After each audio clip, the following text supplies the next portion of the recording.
Hello friends, welcome to our channel. Today we're going to take a look at another horrible case with you. The case of MacDonald family. Jeffrey MacDonald was born on October 12, 1943, in New York, USA. He was a well-known figure in his youth, serving as the quarterback for his high school football team and being very popular among his peers. After graduating from Princeton, Jeffrey attended medical school and completed an internship at a prestigious medical center in New York. He married Colette Stevenson, a high school acquaintance. Shortly after their wedding, they welcomed their daughter Kimberly, and 3 years later, their son Kristen was born. After completing his education, Jeffrey joined the Army and was later accepted into the elite Green Berets.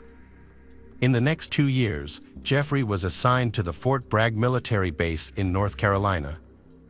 After a period of frequent relocations, their life finally became stable. They settled in the nearby city of Fayetteville and lived in a house provided by the state. Jeffrey returned home from work at 6 p.m. and no longer had to go on business trips, which allowed Colette to feel more at ease. She hoped that once Jeffrey completed his service in a few years, they could move to their own farmhouse, away from the city's hustle and bustle. At the time of the tragedy, Colette was pregnant with their third child, and everything seemed perfect. Their love story tragically turned into one of the most horrific crime episodes in U.S. history. At approximately 3:30 a.m. on February 17, 1970, the operator of the Fayetteville Rescue Service received a call from a man identifying himself as Captain Jeffrey MacDonald. He reported that a violent attack had taken place in his home, stating that his wife had been stabbed to death and possibly raped.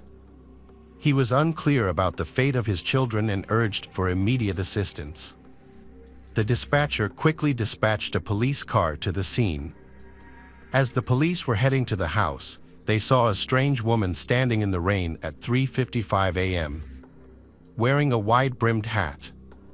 She was doing nothing and appeared to be waiting for something. However, the officers didn't have time to investigate further, so they drove past her. A few minutes later, they arrived at the Jeffrey family home, where the police entered through the back door because the lights inside were off. In the first room, officers discovered the body of a woman lying on the floor, showing no signs of life. She was covered in blood, and her position suggested she may have been raped. Her face was severely disfigured. She lay on her back next to her injured husband. As the first officer approached, Jeffrey urgently inquired about the fate of his children, whom he had heard screaming but could not get to. Another police officer searched the other rooms and found a brutal scene in the children's bedroom, where they discovered the mutilated head of 5-year-old Kimberly, with her neck and upper body also bearing multiple stab wounds. In another room, 2-year-old Kristen lay on the bed, suffering from multiple injuries to his back and chest. Jeffrey was in serious condition, having been stabbed in the head and upper chest. At one point, he lost consciousness, but a police officer was able to revive him to gather information about the incident. Jeffrey reported that 3 men and 1 woman had broken into the house. He suspected they were hippies, noting that one of the men was dark-skinned and wore a jacket with a sergeant's insignia. He also described a suspicious woman in a hat whom the police had encountered earlier, but unfortunately, it was too late to find her that night. Jeffrey was the only survivor of the attack that night, while the others sadly did not make it. He received first aid to treat his wounds, including a serious lung injury, and was given a sedative. Once stabilized, police spoke with him about the incident. He recounted that he and his wife had shared a glass of orange juice mixed with alcohol that evening. Since their daughter was sleeping, he decided to sleep on the couch in the living room. Jeffrey falls asleep in front of the TV but suddenly wakes up to intense pain. He is being attacked by 3 unidentified assailants. A woman in a hat stands to one side, holding a flashlight or candle, watching the attack. Jeffrey thinks the attackers look like hippies on drugs. The woman gives orders to the men. Chaos then erupts, and Jeffrey loses consciousness.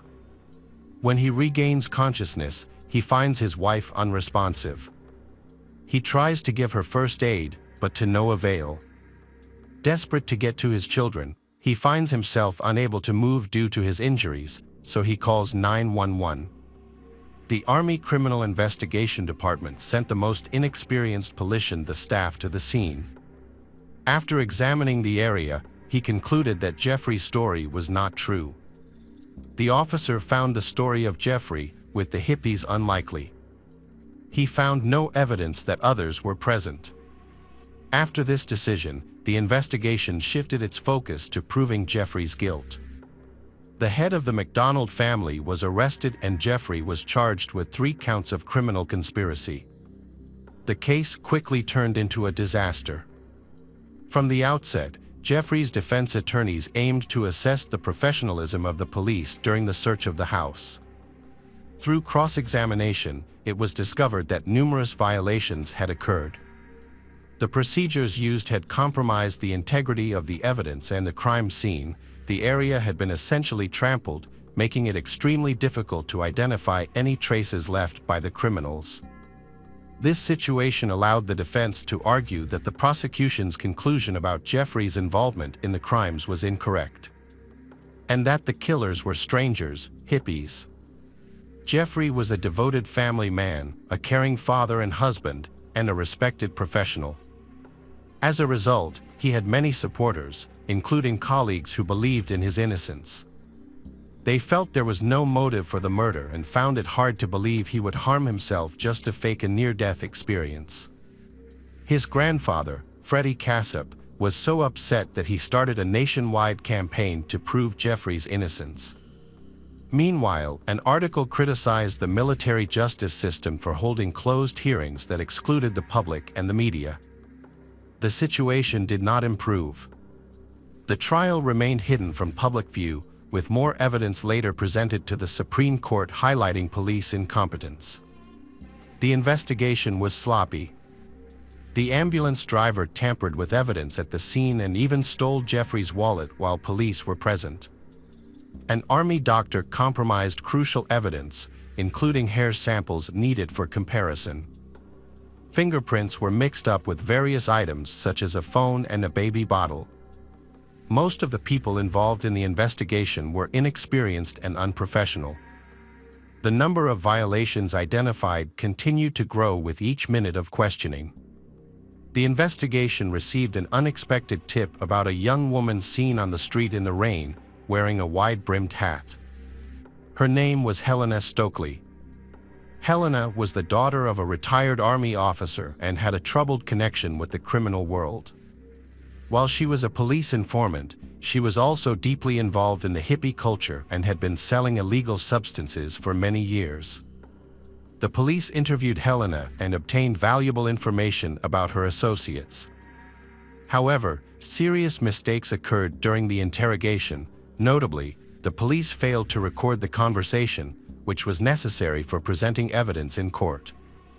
The inexperienced police claimed that the investigation into Helena's involvement was still ongoing. However, the situation worsened so much that the police simply did not know where she was. She fled when everyone realized the full scale of the incompetence that was committed during the Army investigation.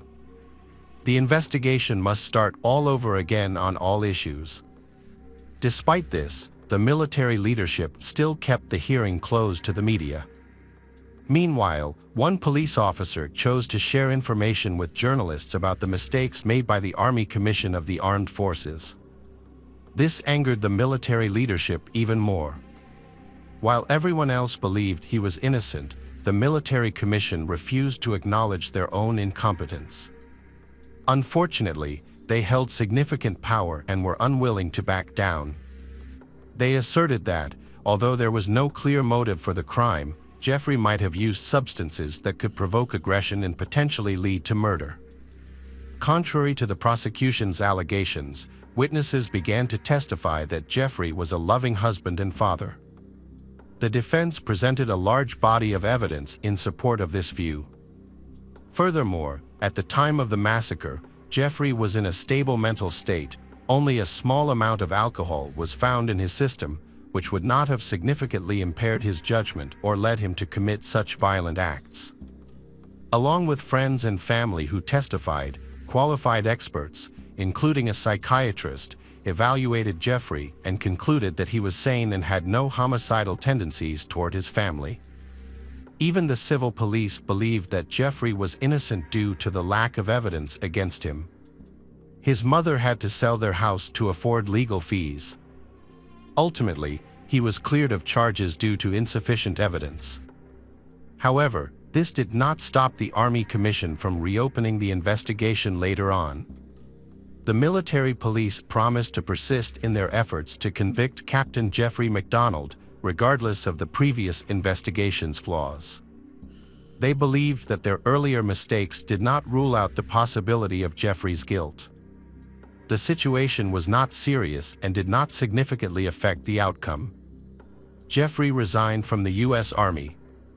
Disillusioned with the military, he began a campaign to expose the armed forces through the media. However, he was unaware of the powerful enemies he was facing and the dangers that would be placed upon him. Meanwhile, the police found Helena Stokely. She claimed to have witnessed the murder of the MacDonald family, allegedly committed by her friends. Helena was willing to testify in court, hoping to be granted immunity from prosecution. Her testimony was verified through a lie detector test. Despite this, the military leadership refused to consider any other suspects, focusing solely on Jeffrey and preparing to charge him again. In the summer of 1971, Jeffrey and a friend moved to Long Beach, California, in search of a fresh start. Initially not realizing that a conspiracy was brewing against him, they both found jobs in the emergency department of a medical center, where their efforts helped make it the best department in the entire facility. Jeffrey's skills were highly regarded, leading to his work being published in medical journals. He also became an advocate for children's rights, fighting against child abuse. The military prosecutor's office continued to reopen the case, and on the grounds that they had obtained Jeffrey's psychiatric reports, he was charged again. The trial was scheduled for mid-1979 and a smear campaign began. It was a high-profile case, and from the start, the armed forces were formed to fight Jeffries. And at that time, people from the highest echelons of power rallied against Jeffrey, a former Army captain. Assistant U.S. Attorney James Blackburn wanted to use the case as a springboard for his career. He was later convicted of forgery, fraud, and embezzlement. But at the time of the triple murder retrial, Jeffrey's reputation was impeccable. The assistant prosecutor had concealed evidence that proved Jeffrey's innocence. And the Attorney General was not even allowed to conduct his own independent examination of the evidence collected or review the case file. It was clear that the judge was biased toward the prosecution, which affected the outcome of the trial. Any evidence that could have proven that Jeffrey innocent was not presented to the jury or provided to Jeffrey's attorney. For example, the victim was found holding 5 strands of light-colored hair. The prosecution claimed that these hairs came from a doll owned by the victim's daughter. However, they actually belonged to Helena Stokely, who was wearing a light-colored wig that she removed shortly after the murder. Additionally, a hair belonging to Jeffrey was found in the victim's hand, but since he lived there, this was not unusual and could have been a coincidence. This evidence did not prove Jeffrey's guilt. The skin particles found under Kimberly and Kristen's fingernails were not their father's and were identified as belonging to the attackers. However, the particles were never analyzed and eventually disappeared. This evidence, along with much else that could have proven Jeffrey's innocence, was deliberately ignored at trial. A key part of the prosecution's case was the pajama fibers found on the chisel believed to have been used to kill Jeffrey's children. The prosecution claimed the chisel was the weapon used and contained particles from the clothing Jeffrey was wearing when police found him on the night of the triple murder. Years later, it was discovered that these claims were false.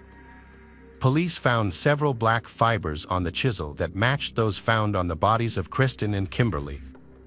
However, these fibers did not match any of the clothing from the MacDonald's home. Additionally, wax droplets were found at the crime scene that did not match any of the candles from the victims' homes.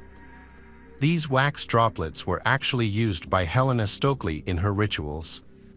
Helena claimed to be a witch and practiced magic, which became a key factor in the case. The prosecution made a strong claim that fibers from Jeffrey's pajamas were found in Colette's hair. However, this claim was later proven to be false.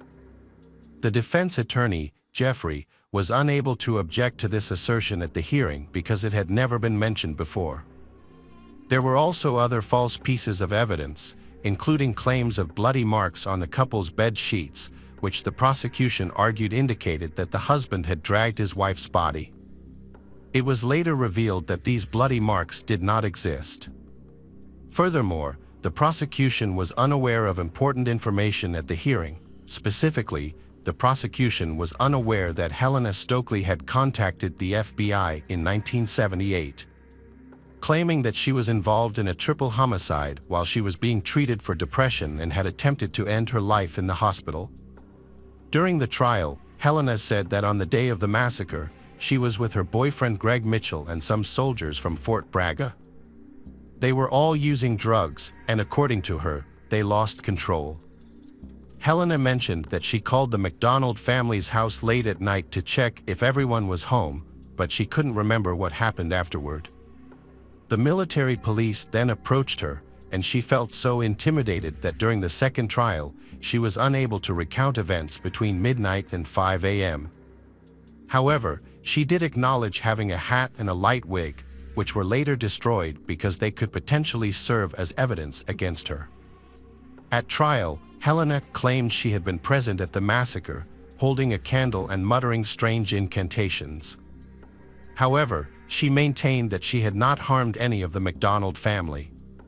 She felt sick when her friends were near the children, prompting her to flee the house. It is thought that the murders were not random. Helena's friends may have been motivated by revenge. The soldiers were angry that Dr. Jeffrey had refused to give them illegal substances. Helena passed a polygraph test 3 times, and her statements were validated. Despite this, her testimony was deemed unreliable.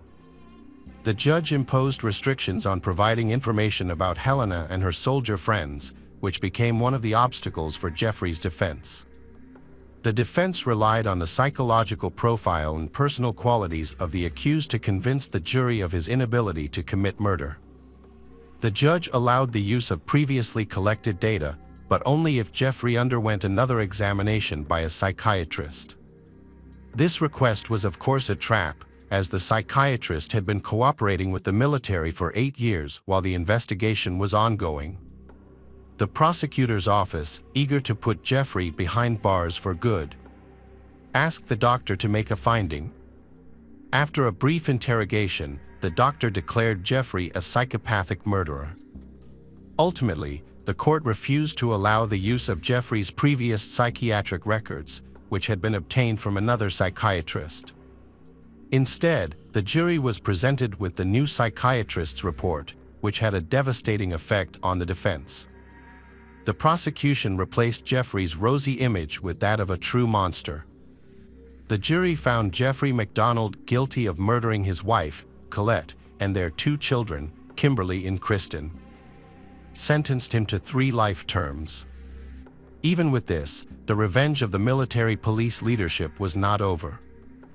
After learning that Fort Bragg soldiers had a serious problem with illegal substances, the unit's leadership was unprepared for such problems, which coincided with the emergence of the burgeoning hippie movement. Under Jeffrey, the situation became more difficult for the soldiers to access, which made them unhappy. Later, some gathered to go to Jeffrey's house to take revenge.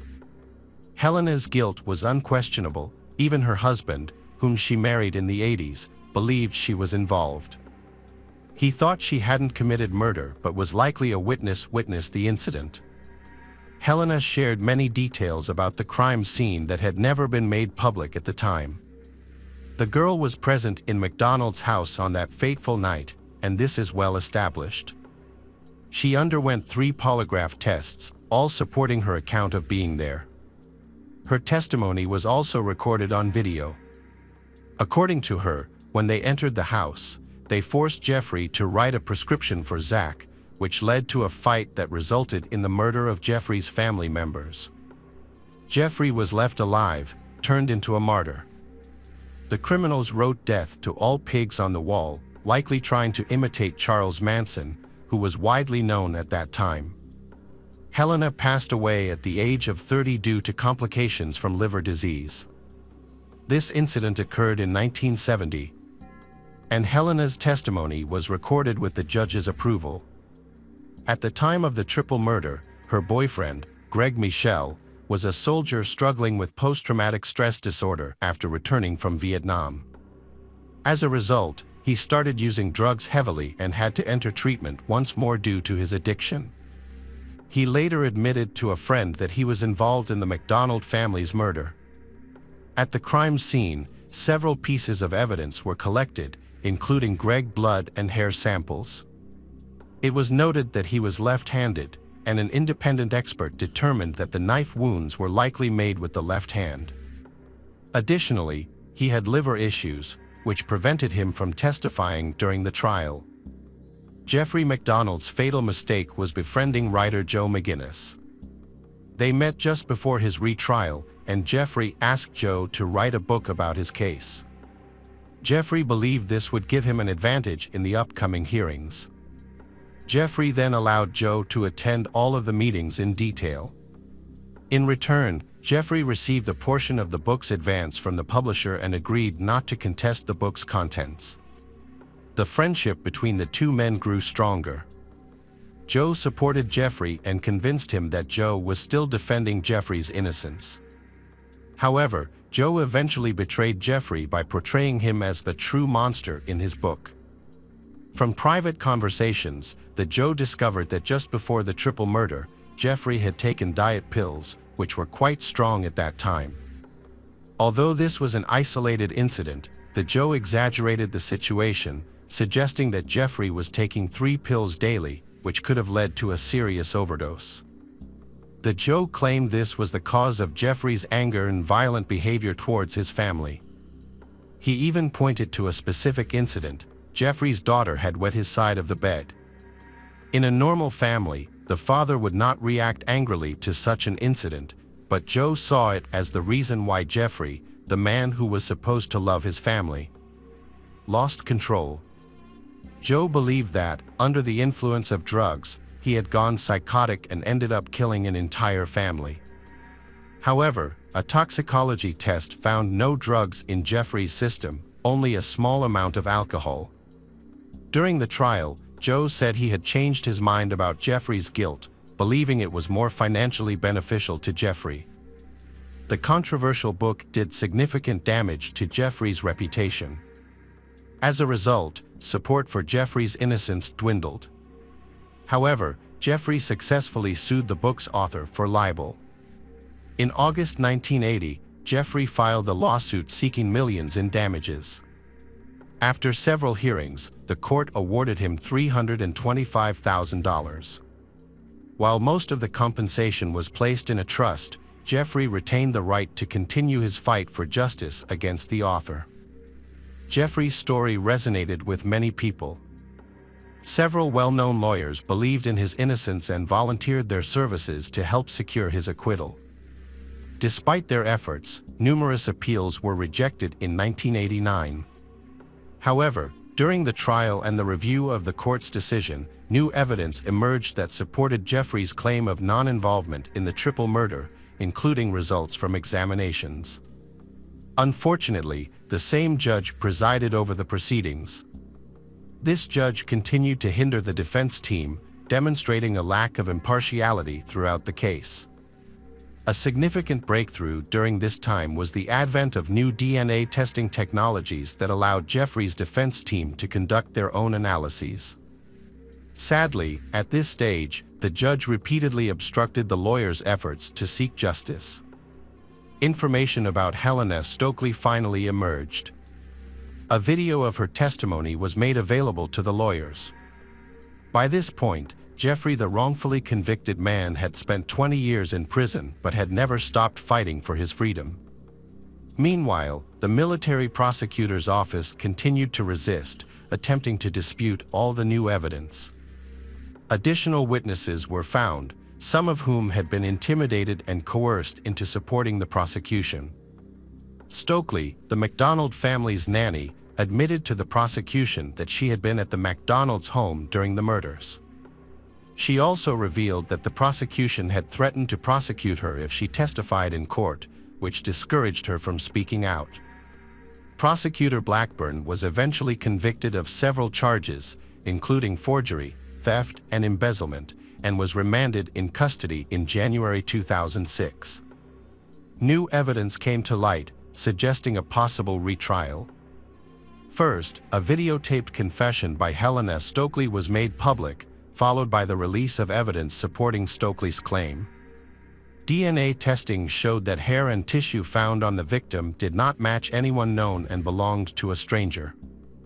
In March 2006, a man came forward to the police, claiming that he had been drinking regularly at a bar with a man who had confessed to the MacDonald murders. This man turned out to be Lena's boyfriend, Greg Mitchell. The last time he had heard details of the case was a few weeks before Greg's death. The cashier at the store near the house, Jeffrey, claimed that he saw a group of hippies enter the store the morning after the murders. They looked unkempt, were covered in blood, and were talking to each other about the crime they had committed. However, they then threatened him with his life. The cashier recognized Greg and Helena among this group.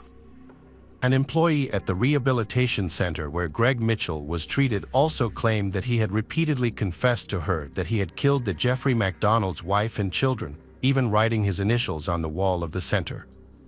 Unfortunately, all of this evidence was ignored by the court. 54 years have passed since the tragic murder of the MacDonald family. Defenders at the Supreme Court are still trying to prove Jeffrey's innocence by filing appeals. His most recent appeal against his conviction was in 2021, but was dismissed. Jeffrey remains in prison but still holds out hope that he will one day be free again. While in prison, he met Catherine, an activist involved in the Innocence movement, and they developed a relationship. She visited him regularly and eventually married. Catherine runs a website dedicated to Jeffrey's case, working to secure his release. The 80-year-old, who has spent most of his life in prison, argues that those who actually committed the crime are still walking free. Many of those responsible have lived their entire lives without facing justice, and some have even died without being held accountable for their actions. Hello again, true crime fans. We've got another mysterious case to explore. The case of Amy Widener. Amy Widener, born in 1973, is the second of 4 children. Her siblings include an older brother, John Paul, and 2 younger sisters, Tiny and Cassie, who are 1 and 4 years younger than Amy. After their parents divorced, Gloria, the children's mother, took on the responsibility of raising the children herself. As their father played no role in raising them, the family lived in a house in Indianapolis, with Amy helping her mother with various household chores, including cooking, cleaning, and caring for her younger sisters. Amy, a bright and cheerful 14-year-old girl, had big dreams of becoming a teacher. However, her life took an unexpected turn when she became pregnant. Afraid to tell her mother, she hid her pregnancy by wearing baggy clothes for over 5 months. As her belly grew, it became harder to hide it, and eventually, her family discovered her secret when she was nearly 6 months pregnant. Gathering all her courage, Amy told her mother, Gloria, and burst into tears. Amy begged her mother not to hate her, but Gloria, though shocked, offered words of comfort and encouragement. Gloria recalls feeling stunned, thinking that this was the worst thing that could happen in her life. However, she had no idea of the even more heartbreaking events that were about to happen. The father of Amy's child was 20-year-old Tony Abercrombie, a friend of her brother. What their family did not know was that Amy and Tony had a secret relationship, with only the two of them knowing about their intimacy. After learning of her daughter's pregnancy, Gloria took control and forbade Amy from seeing Tony. On October 25, 1987, Amy gave birth to a daughter named Emily.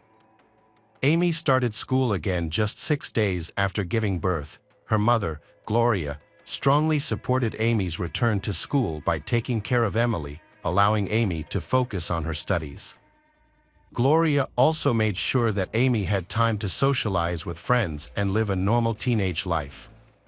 As a new mother, Amy remained dedicated to her studies, impressing her teachers with her perseverance. Despite juggling the demands of motherhood, Amy excelled in her studies, continuing to receive praise from her teachers. Amy's family adapted to the new addition, with everyone sharing the care of Emily. Over time, life began to fall into a positive pattern, with Amy overcoming her difficulties. Just when things seemed to be going smoothly, a sudden change turned everything upside down. On November 13, 1989, 16-year-old Amy woke up with a severe sore throat and decided to stay home from school, despite her mother, Gloria, offering to take Emily to a nanny. She kept her 2-year-old daughter, Emily, with her. After breakfast together, Gloria went to work, and Amy's siblings went to school, leaving Amy and Emily alone at home. Gloria tried to contact Amy by phone at 9:30 a.m. but received no response. When she called again a few hours later and still had not heard anything, Gloria became worried. She asked a nearby neighbor to stop by and check on them. The neighbor found the house quiet and unresponsive, prompting Gloria to leave work immediately and go home. When she arrived, she found Emily sitting on the stairs. Gloria called Amy, but received no answer, so she went upstairs. The scene in Amy's bedroom was tragic and shocking. Amy lay motionless and naked on the bed, surrounded by bloodstains. When Gloria realized the urgency of the situation, she quickly called 911. The police arrived and carefully searched Amy's house. At first, they thought someone had tried to break in because several items were missing, including stereo equipment and a graphic equalizer that belonged to Amy's brother, John Paul. Another item missing was a piggy bank from Amy's room, a simple glass jar with about $50 in savings for school. The police did not find any signs of forced entry. It is likely that the perpetrator entered through an unlocked back door or the front door, which Amy may have opened herself.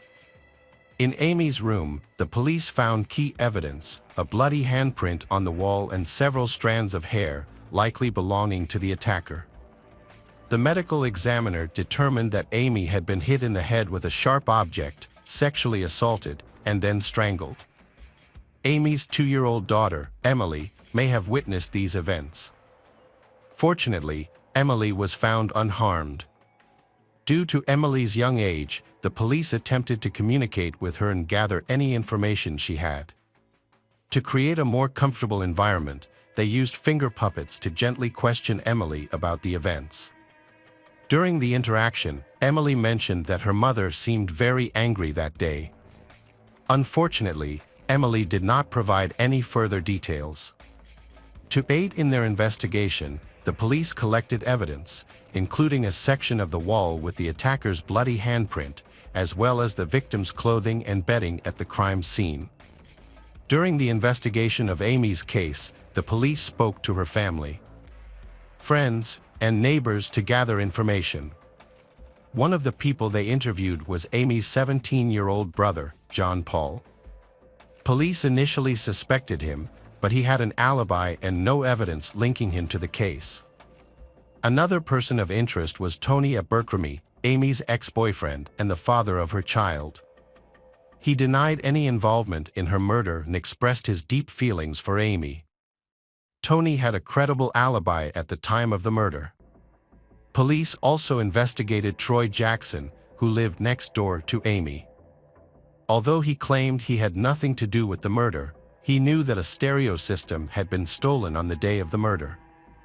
Troy had no bruises or scratches on his hands, and a hair sample did not match the hair found at the crime scene. Troy also passed a lie detector test, which eventually cleared him as a suspect. Police expanded their investigation by talking to other acquaintances, neighbors, and classmates of Amy. They collected fingerprints and hair samples from these people, but no evidence pointed to any of them. A large crowd attended Amy Widener's funeral, and police attended the funeral, observing the proceedings and looking for potential clues in the case. Months passed after Amy's death, and the police still had no leads on any suspects. Gloria Widener, Amy's mother, adopted her niece Emily. As the family grieved their loss, Gloria feared for their safety, as the killer had not been caught. Fearing for her children's safety, she considered moving to a new home, but financial constraints made this impossible, forcing them to face their fears in their current home. Amy's friends were now haunted by the fear that they might be the attacker's next target. To feel safer, many of them asked their parents to take precautions and improve the security of their homes. Some even went so far as to board up their windows to protect against potential attacks. One day, when Gloria returned home after a normal day, she expected to find her daughters home from school. However, she was met with an eerie silence when she entered the house. The house was eerily empty, but her daughters' shoes were in their usual place near the door. Horrifying thoughts filled Gloria's mind as she climbed the stairs, fearing another disaster. She stood frozen in her bedroom doorway. Gloria took a deep breath and pushed the door open, finding her children simply asleep, and she breathed a sigh of relief. Occasionally, the police would visit Amy's family, inadvertently forcing them to relive the pain of that terrible day. The constant reminders of the past eventually became unbearable for Gloria. All she wanted was for the police to leave her family alone and stop stirring up memories that would never bring Amy back. In 1989, Amy was murdered and the case went cold. 13 years later, a shocking development occurred when a 29-year-old man contacted the Indianapolis Police Department claiming that he had had a dream in which Amy provided information about her death. Although he provided details about the murder, most of the information was released in news reports. Police investigated the man, who was 16 at the time of the incident and lived across the street from Amy's house. His fingerprints and DNA were tested for any potential connection, but no match was found, leading to his release. Although his call did not contribute significant evidence, it prompted police to re-examine the unsolved case. In 2002, the investigation resumed, focusing on some of Amy's friends and acquaintances. Despite renewed efforts, the investigation once again hit a dead end, leaving the case unsolved. 8 years later, a Facebook group called Remembering Amy was created by her friends, sparking renewed interest in solving the case. A police officer, unfamiliar with Facebook, asked his colleague, Officer Bill Carter, to help him print out information from a Facebook group related to a cold case. Although Bill specializes in crimes other than homicide, reviewing the details of the case piqued his interest in Amy's murder. In his spare time, he began to explore the case files. Bill scrutinized the 2-decade-old case, re-examining every detail in the file, re-evaluating the evidence, and reviewing Amy's school records from the day of the murder. He also looked at the list of people who had attended Amy's funeral. By entering the case information into the database, Bill found some overlooked leads. Among them were several friends of Amy's brother who had never been questioned by the police and had not provided DNA samples. In 2011, Officer Bill expanded his investigation by contacting Amy's family and friends, asking for potential leads and the names of people who might have information about the case. As part of his new approach, he also began collecting DNA samples from people who had not previously been considered during the initial investigation. This effort complemented the neighborhood survey conducted after the crime, where police recorded the names of residents who lived near Amy's home. Bill reviewed the case file and returned to the area to determine if any of the original residents still lived nearby. His investigation led him to a woman who was a neighbor and friend of Amy's. The woman tried to recall the names of the boys Amy had befriended, and while she mentioned some names that the police knew, she also mentioned an unfamiliar name, Rodney Dank. In 2012, Bill received permission from the Cold Case Unit to officially take over the Amy case. His first step was to locate Rodney Dank to determine if he was a potential suspect. Amy's family was familiar with Rodney, as he was friends with Amy's brother, John Paul. They spent time together doing activities like biking and fishing. Bill asked John Paul about Rodney and learned that Rodney was a quiet, reserved person who kept to himself and did not arouse any suspicion. To gather more information, Bill went to the home of Rodney Dank, 40, who lived with his mother near Amy's family. Rodney worked at an auto parts store and had been divorced for some time, with an adult son whom he rarely saw. When Bill arrived at Rodney's home, his mother answered and told the police that Rodney was at work. Bill left his business card, asking Rodney to call him as soon as he returned. Rodney called Bill that evening and the police asked to meet with him to discuss Amy's murder. Rodney agreed and allowed Bill to come to his home. However, when Bill returned to Rodney's home, he was not there. Bill decided to run a background check on Rodney and discovered that Rodney had been convicted of assault in 1991 and burglary in 1997. The police also compared Rodney's fingerprints, which were already in the system, to the fingerprints found at Amy's house during the initial investigation. The test was conducted to determine if Rodney was involved in the case. When the results came back, they discovered that Rodney's fingerprints matched the bloody fingerprints found at the crime scene. After 23 years, Rodney was identified as the killer, but he had disappeared from the house. The police launched an extensive search. They tracked Rodney's credit card activity, which showed a rental car with an OnStar tracking system. The police located the car in Indianapolis, where Rodney was hiding at a friend's house.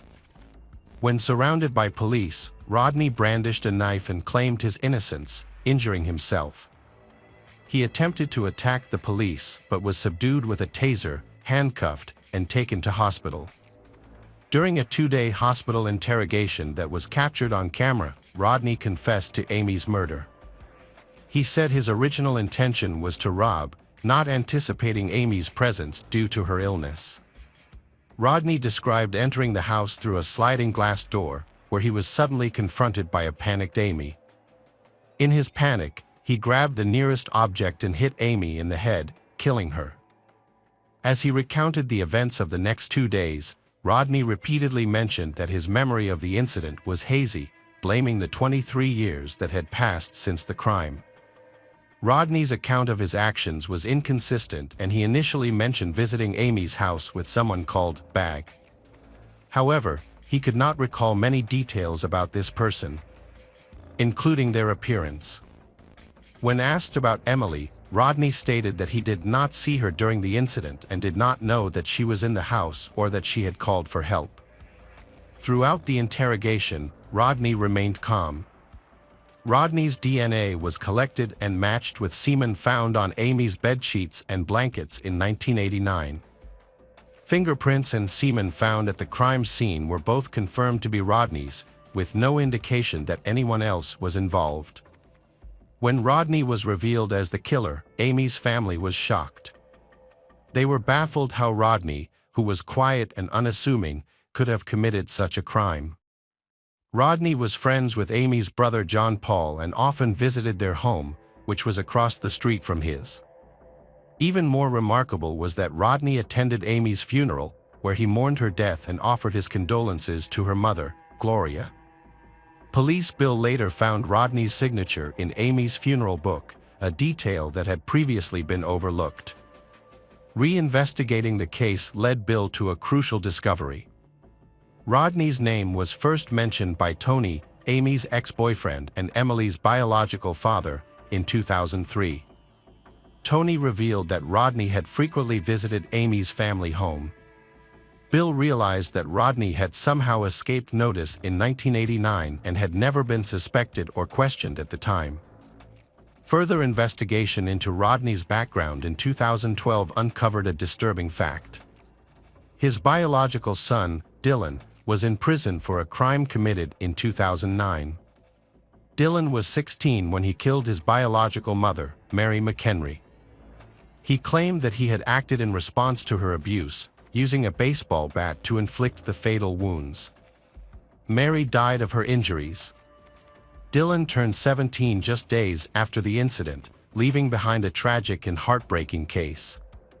Despite being largely absent from Dylan's life due to his early divorce from Mary McHenry, Rodney attended Dylan's trial in 2009, opting for a plea deal that resulted in a 20-year prison sentence. By the time of his scheduled release in 2029, Dylan will be 37. Rodney, on the other hand, initially insisted that he had an accomplice in Amy's murder, a man he knew as Bag.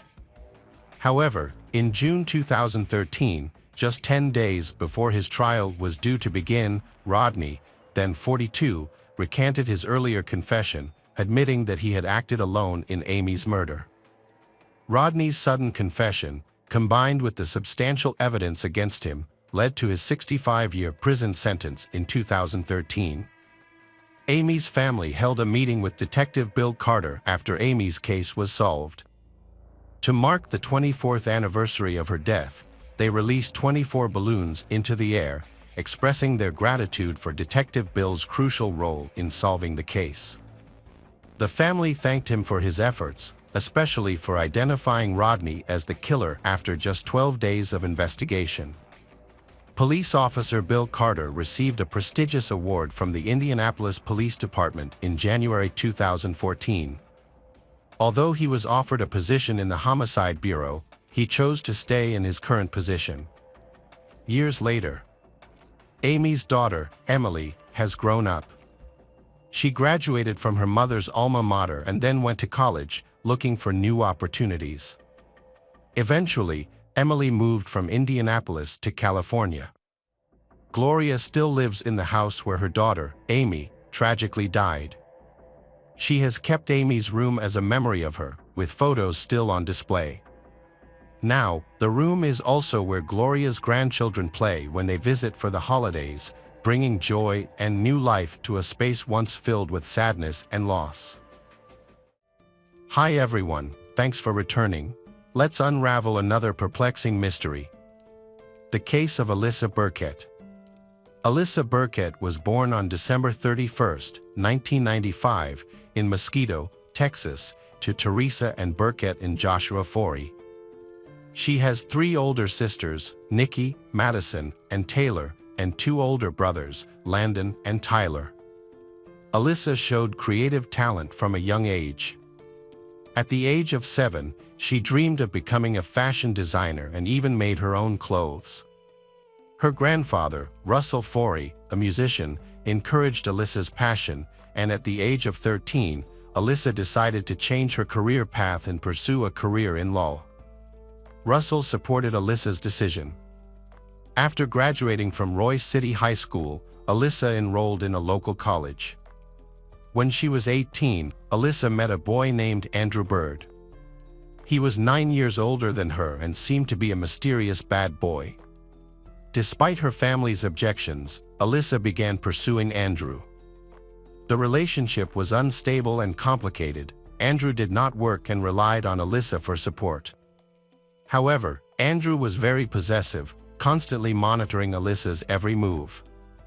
Her friends advised her to break up with Andrew many times, but Alyssa did not listen.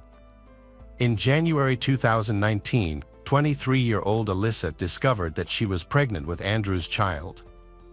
This unexpected pregnancy took Alyssa by surprise and forced her to rethink her future plans.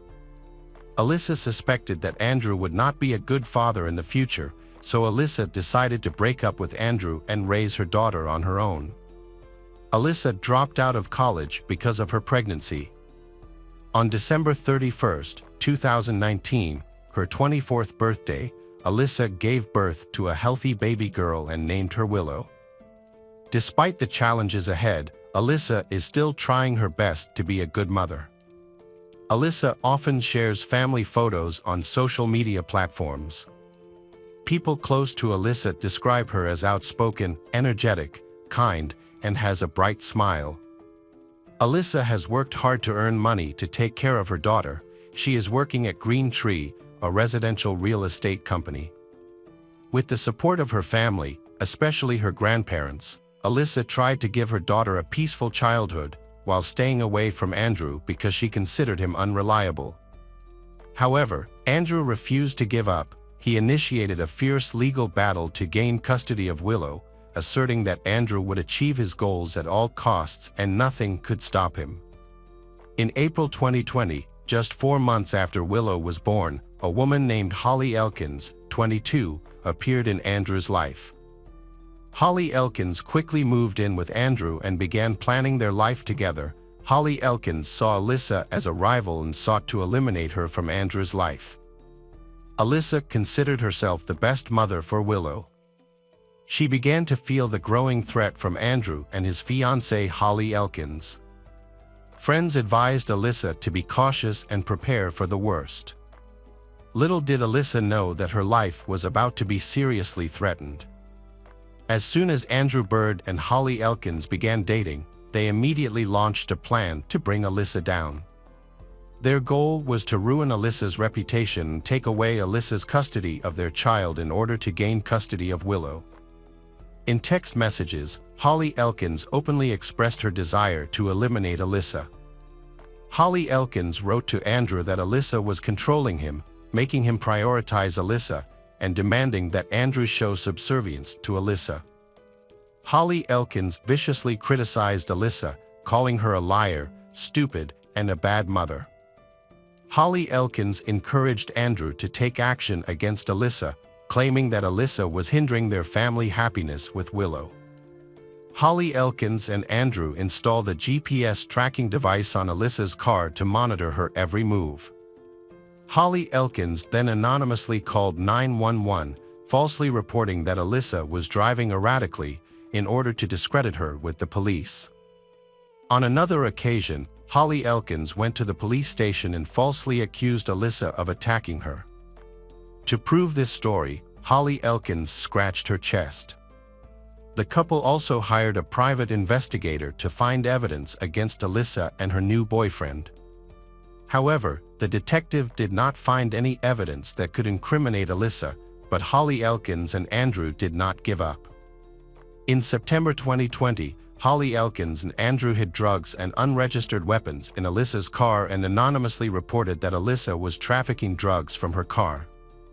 During the interrogation, Alyssa cried and insisted that she had nothing to do with drugs, and immediately suspected Andrew of having a role in the plot, with the aim of discrediting Alyssa in the eyes of the police. Unfortunately, she could not prove it. Holly Elkins and Andrew planned every detail of the crime. On September 10, 2020, Holly Elkins went to a sports store with Andrew. There, Andrew bought a black raincoat with cash, and Holly Elkins helped Andrew choose the right outfit for the crime plan.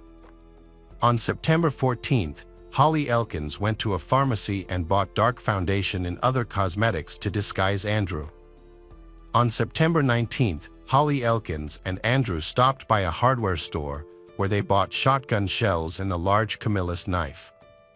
Both the gun and knife would be used by Andrew to take revenge on his daughter's mother, Alyssa. During the last week of September, Holly Elkins texted Andrew frequently, urging him to carry out the plan. Holly Elkins stressed that they needed to resolve the issue. Holly Elkins knew that their relationship would be in danger if Andrew did not act. Upon receiving the text messages, Andrew put his plan into action. The search history on Andrew's phone showed that he had begun researching how to remove gunpowder residue from his hands after shooting, indicating that Andrew did not want to leave any traces. 6 days before the attack, Alyssa and Andrew purchased a used black Ford Expedition. Andrew told the seller that he would use the car to supervise a school project. On the morning of October 2nd, Andrew disguised himself as another man. Andrew wore a black raincoat and parked his Ford Expedition SUV near Alyssa's home. Through text messages provided by Holly Elkin, Andrew learned Alyssa's daily routine and determined where Andrew could find Alyssa. On the morning of October 2, 2020, Alyssa dropped off her 1-year-old daughter, Willow, at her grandmother's house while she was on her way to work at Green Tree Home Management in Carrollton, as she did every day. Alyssa parked her car in front of the office around 9 a.m. and was about to enter the house when a black SUV sped toward her car. Andrew, dressed in a black hoodie, wearing a mask and holding a handgun, attacked Alyssa. She had no chance to react before he approached her and shot her in the head through the window. Alyssa dropped to the steering wheel, her face and hair covered in blood. Despite her serious injuries, Alyssa still had enough strength to open the car door and tried to crawl toward the office door. Alyssa was trying to call for help, but her body was weak and covered in blood. Despite the critical situation, Alyssa showed incredible willpower in her final moments. Andrew quickly returned when he saw movement. He pulled a large hunting knife from his coat and attacked Alyssa, who was on the ground. Andrew grabbed Alyssa's hair and brutally stabbed her multiple times in the neck, chest, and abdomen, totaling at least 13 wounds. Alyssa died on the spot from these severe injuries. When Alyssa's co-workers ran out to the parking lot after hearing her screams, they found Alyssa lying in a pool of blood with her throat slit. They attempted to revive Alyssa using CPR but were unsuccessful. By this time, Andrew had escaped in his black SUV, leaving the bloody weapon at the scene. Witnesses described the attacker as a tall, muscular man dressed all in black with a mask or hood. Many people mistook him for an African American at the time of the attack. According to Holly Elkins, she was at home with Andrew's daughter, Willow, giving her an alibi. Holly Elkins later told police that Andrew was believed to be with her the entire time. The brutal murder, which happened so brazenly in a public place, shocked the people of Carrollton. They were puzzled about the motive for this dangerous crime. However, Alyssa's loved ones and friends immediately suspected Andrew Bird. They knew about the ongoing dispute between Alyssa and Andrew over the custody of their child. Alyssa's mother, holding back tears, reported her suspicions about Andrew to the police. She shared with the police about Andrew's threats and harassment of Alyssa, as well as the long legal battle for custody of her granddaughter. According to her, Andrew had repeatedly stated that Alyssa would not be allowed to raise their daughter Willow. The investigation into Alyssa Burkett's murder was launched. At first, Alyssa's colleagues provided details about the attacker's appearance. This man, despite wearing a mask, was tall, muscular, appeared to be muscular, and some even thought he was African American. The testimony of Alyssa's loved ones made her ex-boyfriend, Andrew Bird, the main subject of the investigation. Alyssa's new boyfriend also said that Andrew had given them detailed addresses, even though no one had told Andrew. Based on this information, police began tracking Andrew's location in Rowlett. Not long after, they saw Andrew, along with his daughter Willow, packing up to leave for an extended period of time. When Andrew got into the car, the police stopped and searched the unmarked car. During the search, they found men's boots cut into pieces and soaked in drugs. Police discovered items related to camouflage makeup, napkins with makeup on them. When police searched Andrew's home, they found a lot of evidence. They discovered the pin for a GPS tracking device that Andrew had attached to Alyssa and her new boyfriend's car. Police also found an automatic silencer for a handgun and a cache of weapons. And police also found the phone that Andrew used when he called the police to report the discovery of drugs in Alyssa's car. Police confiscated 3 of Andrew's phones. When police checked the search history of one of those cell phones, they found questions about how to disassemble a gun barrel on his hand. This suggests that Andrew was trying to cover his tracks. Police found an abandoned black Ford Expedition SUV on the outskirts of town. When they examined the cabin, forensic experts found Alyssa's blood and fake beard hairs with Andrew's DNA. The dealer confirmed that Andrew had bought the car and paid in cash. Forensic tests showed that Alyssa's fatal bullet was fired from a .45 caliber handgun found in the car. Andrew's fingerprints were also found on the handle of the hunting knife. Additionally, Andrew's handwriting appeared on GPS devices and in calls to police. It appears that the prosecution has assembled evidence of Andrew Bird's guilt. However, the complaint also seeks to hold his co-defendant, Holly Elkins, accountable. Email exchanges between Andrew and Holly Elkins revealed Holly Elkins' role in planning and inciting the crime. The investigation spanned several months, during which time the prosecution assembled strong evidence tying Andrew and Holly Elkins to the brutal death of Alyssa Burkett.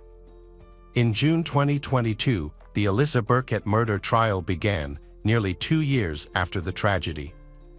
The two defendants, 35-year-old Andrew Bird and 23-year-old Holly Elkins, were charged with stalking, conspiracy, and first-degree murder.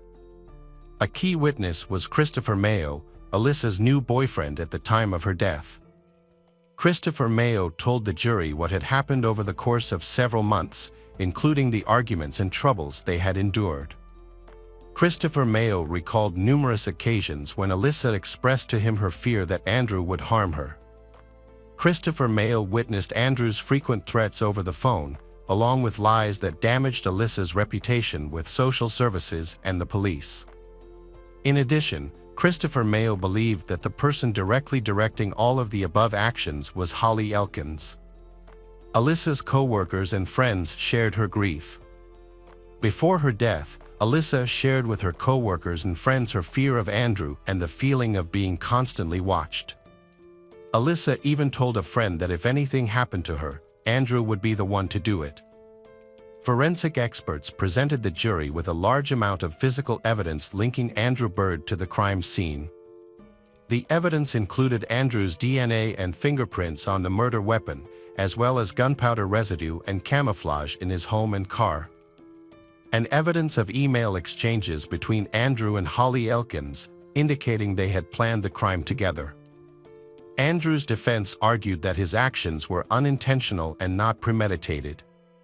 The defense also stressed that Andrew was under a lot of pressure and stress from the protracted legal battle, which had affected Andrew's emotions. However, evidence from the correspondence and the careful planning of the act refutes these theories. Meanwhile, Holly Elkins denied any involvement, offering a plea, but her testimony was also full of lies. Holly Elkins' text messages incited Andrew to take action against her rival Alyssa. In May 2023, the judge handed down the verdict. Andrew Bird was sentenced to 43 years in prison. Holly Elkins was sentenced to 20 years in prison for being an accessory to a crime. The courtroom erupted in applause as justice was finally served. Alyssa Burkett's killers got what they deserved. Alyssa family, in pain and tears, expressed deep gratitude to the journalists and the jury. Although the killer faces a harsh sentence, Alyssa Burkett's family cannot make up for their terrible loss. Hi there, investigators. It's time to uncover the truth behind another case. The case of Zara Alina. Zara Alina was born in England in the winter of 1986. As the eldest of 5 children, Zara's birth held great significance, symbolizing her mother's aspirations for a better future. Additionally, she was the first granddaughter of Radha Parvin, a distinction that earned her special respect and status within the family. Growing up, Zara was doted on by her relatives and raised in a multi-generational household. Despite their financial struggles, Zara's parents prioritized her education, believing it would provide her with a good life. Zara's family had big plans for her future, but their hopes were overshadowed by the dangers and difficulties that surrounded them, putting Zara's safety at risk. Zara had an unrelenting passion and thirst for life from a very young age. This led her to develop a love for tap dancing, a form of self-expression where each step brought out a rhythm that evoked a sense of harmony. Additionally, and swimming, which gave her a sense of freedom from the monotony of daily life. Her exquisite style and artistic approach to fashion allowed her to express her dreams through her outfits. However, these pursuits were just the beginning of her journey. Her first experience with skating ignited a new sense of freedom within her. Skating evolved into more than just a hobby for her. It became a powerful outlet for self-expression, allowing her to connect with her deepest emotions and inner self. Those close to Zara were unsurprised when she shared her aspiration to become a lawyer, driven by a desire to protect and support others. Her warm personality spread happiness and positivity, making those around her feel uplifted and inspired. Zara's eyes sparkled, and her gaze was captivating. Her curly black hair added to her striking appearance. She has a magnetic appeal, combining qualities such as passion, kindness, and courage, along with undeniable charm. As a teenager, she had the chance to explore England, visiting museums and galleries that fueled her interest in art and culture. Her travels showcased independence and unrelenting passion for knowledge and discovery. Following her initial trips, she later traveled to other parts of Europe. These adventures show that she inherited her family's passion for discovery and exploration of new things. Zara's aunt, Farah, was a significant influence on her. Unlike many others who chose to settle in the UK, Farah settled in Portugal. What captivated Zara was her aunt's work as a psychotherapist, particularly her involvement with women's organizations. As a result, Zara made it a point to visit her aunt on multiple occasions. Zara began turning her dreams into a reality when she earned admission to the University of Westminster immediately after high school graduation. She dedicated herself to pursuing her objectives, all while taking care of her mother and grandmother at the same time. Although she was short, she had endless energy and a deeply passionate personality. Zara is a compassionate person who has positively impacted the lives of many refugees forced to flee their homes due to conflict, she using her influence to speak out about their stories. She also volunteered at community canteens, aiding the homeless. Zara has a remarkable talent for understanding what others need, and she always makes time for them a priority in her busy schedule. Her easygoing personality made her a delight to be around. She frequently visited her aunt, Smee Naz, who lived nearby, often seeking her help with exam preparation, but their study sessions inevitably turned into laughter-filled moments. Those who knew Zara remember that she brought happiness wherever she went. Moreover, she was diligent, covering her own expenses and providing support to her family. Zara was a familiar face at a local clothing store, where she worked and interacted with everyone in the community, from teenagers to the elderly. Her kindness and willingness to help others were notable traits. Despite being talkative, she was a good listener and extended her generosity to all living beings, especially cats. She would often spend her own money to care for stray cats, taking them to the vet or convincing neighbors to adopt them. Zara's friend, Sanji Naira, described her as radiant and thought that her most significant gift was her ability to share optimism with others. Whenever Sanji was down, he would turn to Zara for help. Zara had a special person in her life, Carissa Peters, who was more than just a friend. They formed a strong bond as they fought together for justice and women's rights, a common goal that forged a lasting friendship despite life's obstacles. They felt a strong sense of comfort and familiarity in each other's homes and maintained a daily phone routine, using this time to share news, discuss their thoughts, and make plans for the future. After passing her exams and completing her law internship in 2002, Zara had the opportunity to work at the Crown Prosecution Service. This was a significant step toward realizing her dream of becoming a full-fledged lawyer. To achieve this, Zara persevered with her work despite facing many difficulties, including worries from her mother and grandmother, as well as financial struggles. This achievement was significant for her and for the people who believed in, supported her through the challenges she faced on her path to a better life. On her first day at the new job, Zara felt an overwhelming sense of happiness. She shared a smiley selfie with friends and family, as if announcing the start of a new chapter in her life to the world. This new job was the final piece in the puzzle of her dreams, a culmination of years of hard work. Although being an administrator might seem like a secondary role to some, it was a significant milestone for Zara. At 35 years old, she entered a new phase of her life, which sparked in her a sense of excitement and determination that filled her with a clear direction and goal. This wasn't just another working day. It marked the beginning of a new era in her life, one where she felt truly fulfilled and happy. The new job boosted Zara's confidence, and she felt it was time to start her own family.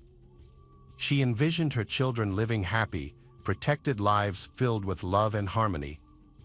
With each passing day, Zara saw herself moving closer to her dream of having a family. Her life was busy with work, volunteering, friends, and support from her mother and grandmother, who shared her home and provided care when needed. Despite her packed schedule, Zara enjoyed walking and valued her freedom of movement. She didn't let small things hold her back and would often carry a spare pair of shoes in her bag to change into sneakers when needed. Zara believed that women should be able to move freely without any obstacles or restrictions. However, a man named Jordan McSweeney, who lived nearby, posed a threat to Zara's freedom. Jordan was a few years younger than Zara, and his origins were unknown. One Saturday evening, after the sun had set, Zara was on her way to meet a friend. Despite not being in the mood, but she chose not to cancel, honoring her commitment. Zara was recognized for being extremely reliable and keeping her commitments, especially to her friends. Before leaving, she called Aunt Farah, but this time, a hint of anxiety crept into her voice. Aunt Farah cautioned Zara to be careful, and although she wasn't venturing far from home, the evening atmosphere felt unusual and unpredictable. Zara assured herself that she was familiar with every part of the city and that people knew who she was. Nevertheless, something about this evening unsettled her, making her heart beat faster, and she decided to exercise extra caution. Zara met her friend at the Ilford Big Spoon, a local bar on London's West End, at the scheduled time. Ilford in London is a vibrant and culturally diverse neighborhood ideal for evening meals and socializing. One Saturday evening, Zara and her friend came to this area. They then headed to another bar, where Zara had a couple of glasses of water. Meanwhile, Jordan was at a nearby nightclub, having one drink after another. As he drank, an idea formed in his mind, and he decided to act on it. He was determined to find a woman to attack that night. Security cameras captured Jordan's behavior at the club's entrance, where he would hug and try to kiss women without their consent. He was particularly aggressive with one employee, despite her clear discomfort. Eventually, he was kicked out of the club around 11 p.m., and his behavior was recorded on camera. After leaving the club, cameras continued to capture Jordan's actions as he walked down Romford Street towards the park. As Jordan walked, he spotted a woman and began to follow her. Jordan approached her, and she tried to avoid him by entering a store. However, Jordan waited for her outside, and when she left the store, he followed her again. He then crossed the street, keeping her in sight. When the woman entered her house, Jordan was forced to continue on his way. According to security footage, around 2 a.m. on Cranbrook Street, Jordan noticed another woman approaching him. Suddenly, Jordan quickened his pace, approaching a woman. However, two passing witnesses noticed his suspicious behavior, which was captured on video. Despite this, the woman managed to return home safely, leaving Jordan surprised and frustrated. He then returned to Cranbrook Street, having been unsuccessful. Around the same time, Zara and her friend decided to leave the bar and head home. It was 2 a.m. Her friend took a taxi, but Zara chose to walk, given the short distance and pleasant weather. As they parted ways, Zara began walking down Cranbrook Street, a residential area just a 10-minute walk from her house. It was then that Jordan spotted her. According to Chief Inspector Dave Williams, Jordan had a clear intention that night to attack a woman, regardless of the location. Cranbrook Street remained busy, even in the early hours, with a steady flow of traffic.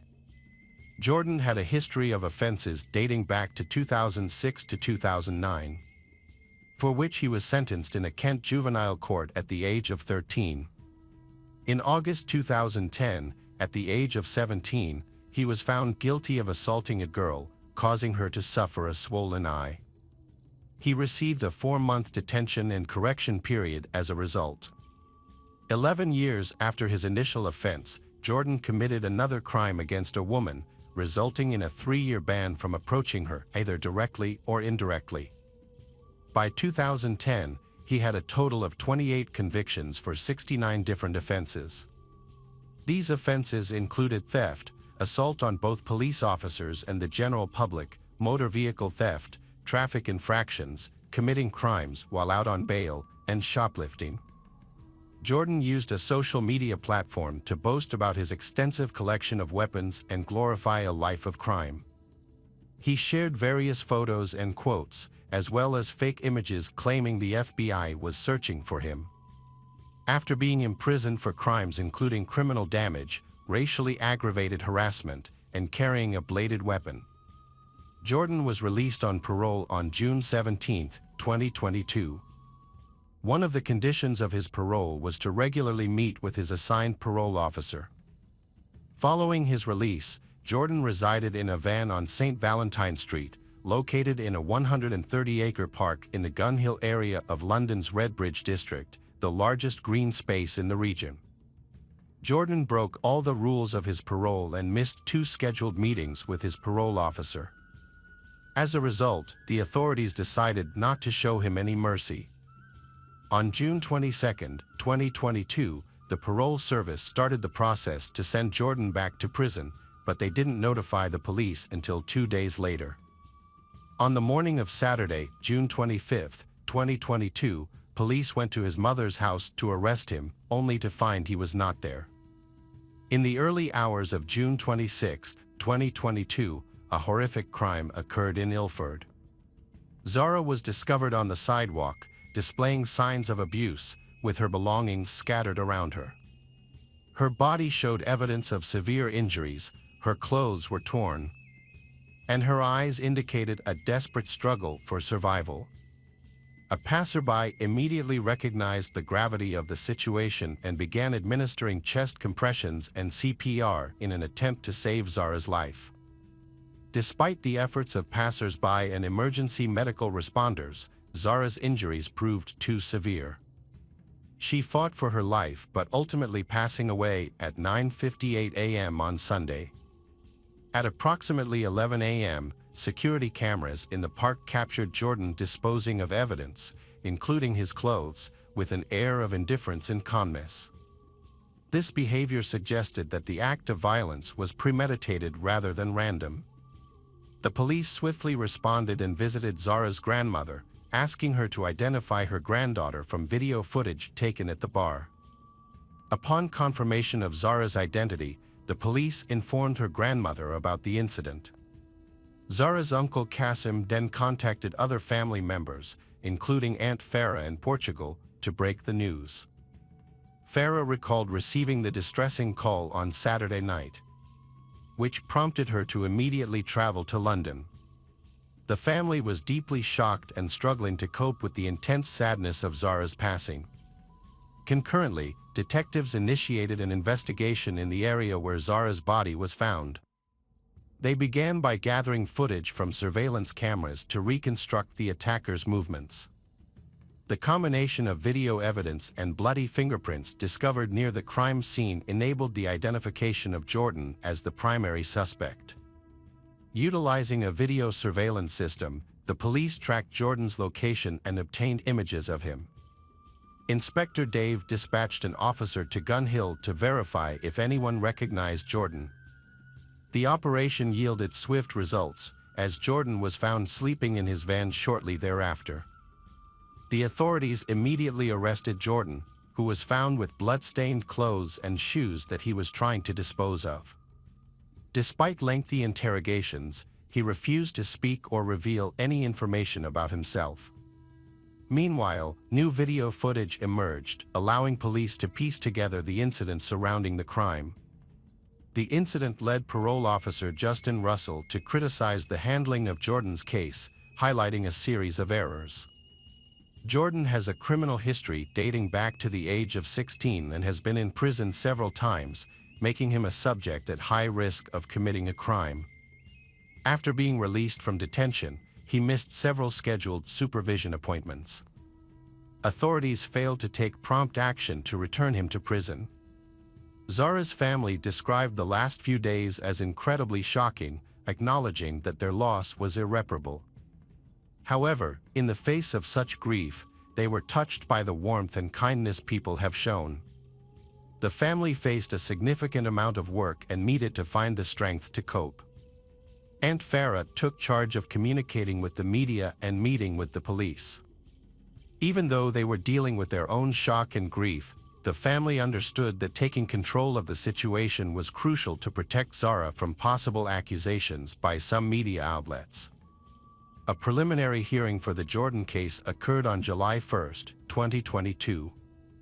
A subsequent hearing was scheduled for September 30, 2022, to prepare testimonies for the trial. However, the trial was postponed because Jordan did not appear on the scheduled day. On July 2, a memorial service was held for Zara, organized by her family. The service took place along the route Zara would have taken home, representing her final, unfinished journey. Many attendees wore white to symbolize a silent walk. Over 120 organizations that specialize in supporting women attended, showing solidarity in the fight against violence.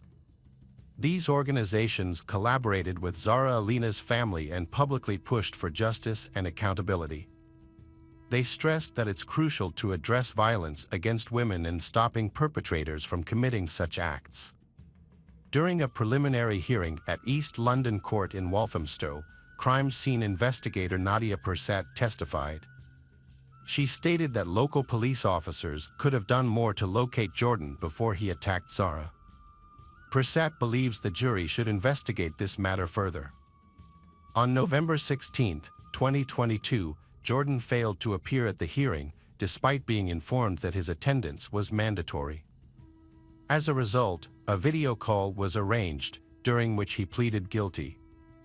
Prosecutor Oliver Glasgow argued that Jordan would be unfit for bail, and Judge Chima Grave agreed. The judge postponed the verdict until December 14 of the same year. However, as that date approached, Jordan failed to appear in court. Despite his absence, Jordan was eventually convicted and sentenced to life in prison with a minimum of 33 years for the murder of Zara Alina. Jordan and his representatives appealed the sentence, which was subsequently reduced to 33 years in prison. The judge took into account that Zara was unconscious at the time of her death and therefore did not experience any suffering, which was a key factor in the decision to reduce the sentence.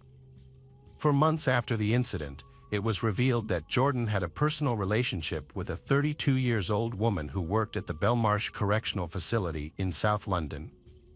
The woman, who was not a direct employee of the prison services but worked at the facility, was arrested and investigated for suspected misconduct in a public office. Zara Alina's family still fondly remembers her with love and pride. Her aunt, Farah, continues to advocate against violence towards women and girls. In March 2023, Farah participated in a march organized by various groups to raise awareness about the issue. Welcome back, detectives. Let's dive into another horrible case. The case of Natalie Connolly. Natalie Connolly is a beautiful and charming woman who has a stunning appearance identical to her twin sister. Her sister is equally beautiful, and they share a close bond not only because of their similar appearance but also because of their deep connection. Natalie has a special ability to bring joy to those around her. She can easily make people laugh and chat with anyone she meets. Despite facing the challenges of being a single mother, Natalie always strives to ensure that her daughter, Madison, does not lack anything. Her care and love for Madison are evident in her constant presence and attention. In a crowded bar, Natalie meets John, a charming and elegant man. They are attracted to each other from the beginning, and their relationship gradually blossoms. John's charm and wit quickly capture Natalie's heart. They exchange contact information and begin to delve deeper into their relationship. As Natalie spends more time with John, she feels an irresistible attraction to him. This was evident from the moment they first met, even though she had no idea of his profession or wealth at the time. As they grow closer, John reveals that he is a millionaire. His wealth is displayed through lavish gifts and fancy dinners at top restaurants. Natalie is fascinated by John's gentlemanly and elegant style, as well as his lavish mansion. However, behind John's charming exterior, there is much more mystery. His life is far more complicated than he lets on. While engaged to a pregnant partner and expecting a second child, John hides the existence of 3 other children. His relationship with Natalie is actually an affair, which continues even as John deals with the breakup of his previous relationship. Eventually, John chooses to turn his attention to Natalie. Their romance seems like a fairy tale from the start. John and Madison become close quickly, and Natalie soon wins the hearts of John's children. John treats Natalie to lavish and romantic experiences, from spa trips to hiring a chauffeur. It seems like he is making all her dreams come true. However, when Natalie moves in with John in Kinver, Stafford, England, the truth slowly emerges. Their relationship, initially fueled by passion, reveals its true nature once they live under the same roof. As they spend every waking moment together, they begin to understand each other better. However, John's interests start to annoy her. He enjoys intimate interactions and often leaves bruises and scratches. Romantic gestures and lavish dinners lose their appeal as Natalie realizes that she has to pay a high price for all of them. Natalie once thought her relationship with John was a fairy tale, but now she realizes the harsh truth behind it. Fearing abandonment, she still accepts John's demands during their intense sexual encounters. She recalls how John abandoned his pregnant ex-fiancée and fears the same thing will happen to her. Despite this, Natalie still feels fulfilled in the relationship and does not want to leave because she fears returning to her old monotonous life. She seeks comfort and guidance from her sister and mother, sharing the bruises and scratches John leaves during their intense sexual encounters. She admits that John enjoys causing her pain. Natalie faces a difficult situation as her relationship with John brings her happiness but also has negative aspects. She is caught in a dilemma of wanting to maintain her luxurious lifestyle with John while being dissatisfied with the intimate aspect of the relationship. The tension between them increases as they both seek out other relationships. As John continues to chat with other women, Natalie also begins texting other men without John's knowledge. When John discovers these exchanges, he becomes very angry. Although John makes no secret of his interactions with other women, he strongly objects to Natalie interacting with other men, highlighting the unfairness of their relationship. Despite John's attempts to hide his insecurities, he invites Natalie out for a casual evening on December 18, 2016, which includes drinks, football, and dinner. John forces Natalie to drink heavily and even offers her cocaine, albeit in smaller amounts than he consumes. This was not the first time he had created such a situation, suggesting a pattern of behavior intended to make Natalie more comfortable before committing bad acts on her when they were home alone. This raises the question of whether Natalie's heavy drinking on these occasions was an attempt to dull the pain she knew she would endure behind closed doors with him. John wanted to be in complete control of the situation, ensuring he could carry out his intentions towards Natalie without being hindered. Therefore, he carefully controlled his alcohol intake, aiming to achieve a mild state of intoxication that did not affect his performance during their sexual encounters.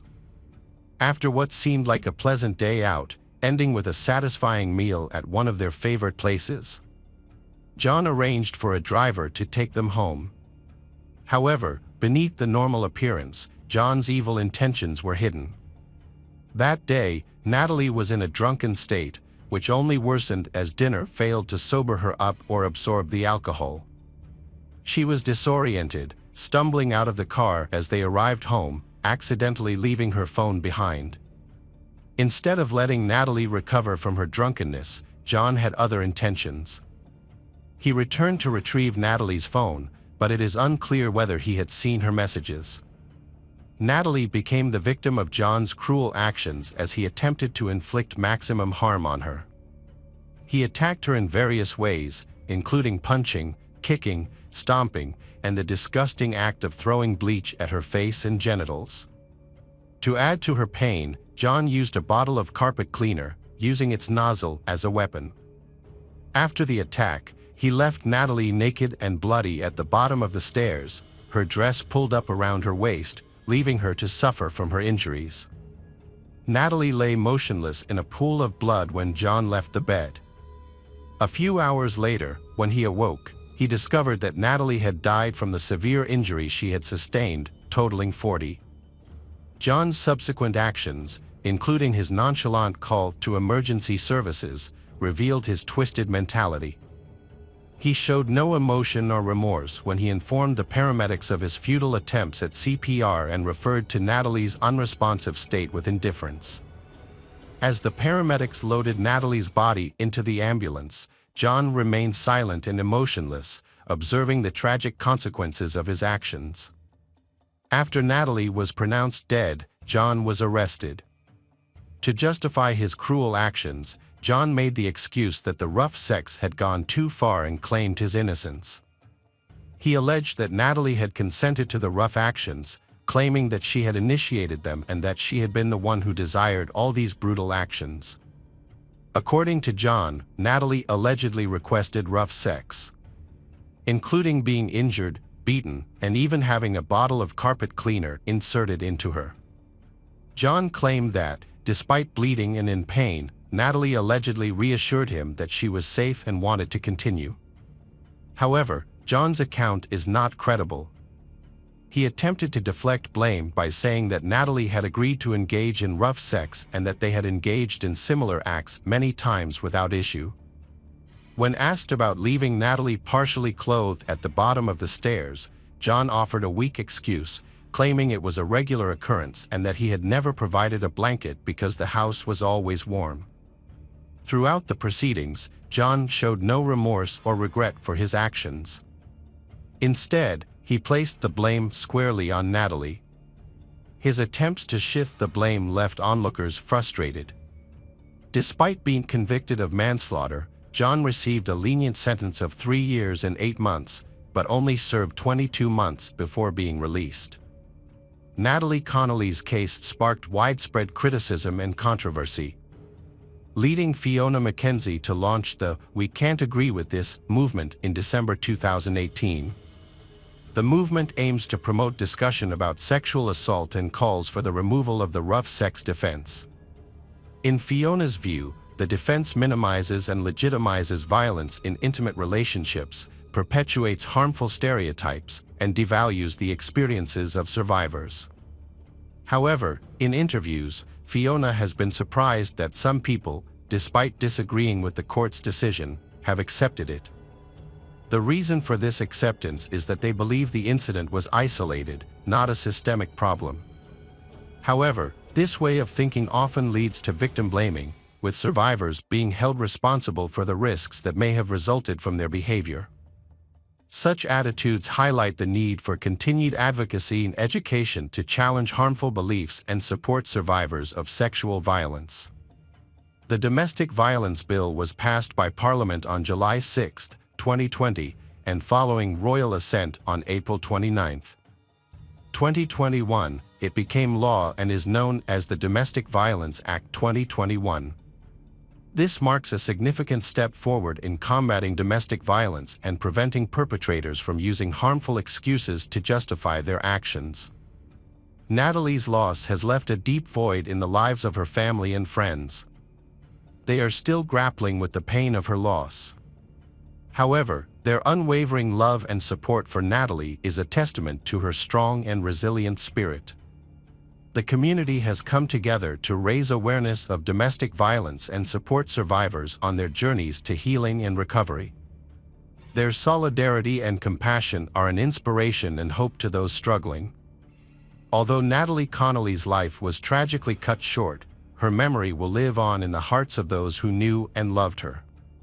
Her story will hopefully inspire us to come together to fight domestic violence and support those in need. Hello friends, welcome to our channel. Today we're going to take a look at another horrible case with you. The case of Shannon Christian.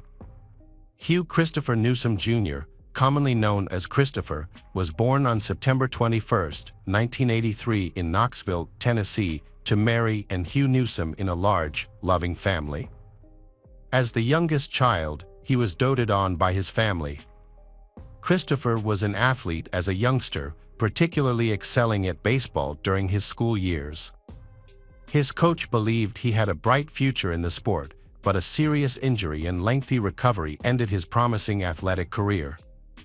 Christopher was a man of many talents. In addition to being an excellent artist and guitar player, he was skilled in carpentry and had knowledge of cars and motorcycles. As a young man, Christopher dreamed of becoming a mechanic, but he ended up spending much of his time on his passion for carpentry. After graduating from high school, Christopher attended the University of Tennessee, where he studied hard and became one of the top students. Shannon Gail Christian was born on April 29, 1985, in Nagdoy, Texas, the youngest of two children born to Dina and Gary Christian. She grew up with her older brother, Chase, and the two had a close relationship. In 1997, the family moved to Knoxville, Tennessee, where the children attended local schools and their parents started a small business. At home, Dina conducted individual therapy sessions. Shannon was an outgoing and kind girl who shared her mother's interest in psychology. After graduating from high school, she studied sociology at the University of Tennessee and worked part-time to save money for a car. On her 21st birthday, her family helped her buy the silver Toyota 4Runner of her dreams. In 2006, when Shannon was 21 and Christopher was 23, they met through mutual friends at college. It was love at first sight and they quickly became attached. After only a month, Christopher introduced Shannon to his parents and expressed his future intentions to her.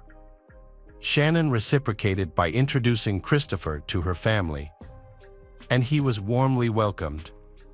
In October 2006, an important family dinner was held, attended by both parents and siblings. Discussions revolved around Shannon and Christopher's deep feelings for each other, their plans to get married after graduating from college. Everyone was happy and full of hope for the future, unaware of the tragedy that was about to happen to their family. On January 6, 2007, Shannon and Christopher were invited to a mutual friend's birthday party. That Saturday, Shannon went to a beauty salon to prepare for the celebration, parking her car in a nearby underground garage where they planned to meet. However, Christopher arrived late, leading to a small argument between them because they were late for the event. Shannon and Christopher's friends were worried when the couple missed the party. Normally, they were very responsible people and would not miss an event without notice. People tried to contact them by phone but were unsuccessful. In this situation, Shannon's best friend called her mother several times late at night to check on her, but also received no response. The next morning, Shannon's mother, Dina, noticed that her daughter had not returned home. She was not too worried at first, thinking that Shannon might have stayed at Christopher's house after the party or gone straight to work because she had a shift on Sunday. However, Dina's worries increased when she saw several missed calls from unknown numbers in the middle of the night. When she called back, she was informed that Shannon and Christopher had not attended the birthday party and could not be reached. This caused Dina to panic, thinking that something bad had happened to her daughter. Neither Shannon nor Christopher answered their phone calls. Christopher's parents were also surprised, thinking that he was at Shannon's house. The situation became even more worrying when they discovered that Shannon had not gone to work. Both sets of parents immediately called the police, but the response was lukewarm. The police thought that Shannon and Christopher might have wanted some time alone and could not be tracked down. They also followed protocol to only consider an adult missing after 24 hours of no contact. For Shannon and Christopher, however, those 24 hours were crucial. Their parents and friends searched frantically for them. They contacted everyone they knew, checked hospitals, distributed flyers, and used social media to find information. However, no leads emerged. Shannon was last seen at the hair salon on Saturday, when she only talked about an upcoming party. On Monday, January 8th, the police began searching for Shannon and Christopher. By this time, thanks to the efforts of family and friends, the whole city knew about their disappearance. A railway worker discovered badly damaged human remains on an embankment along the tracks. The bodies were in a terrible state, with multiple injuries and burned with a flammable liquid. The police cordoned off the area and investigated, but found no significant clues. After being photographed, the remains were taken to the morgue for an autopsy and an attempt at identification.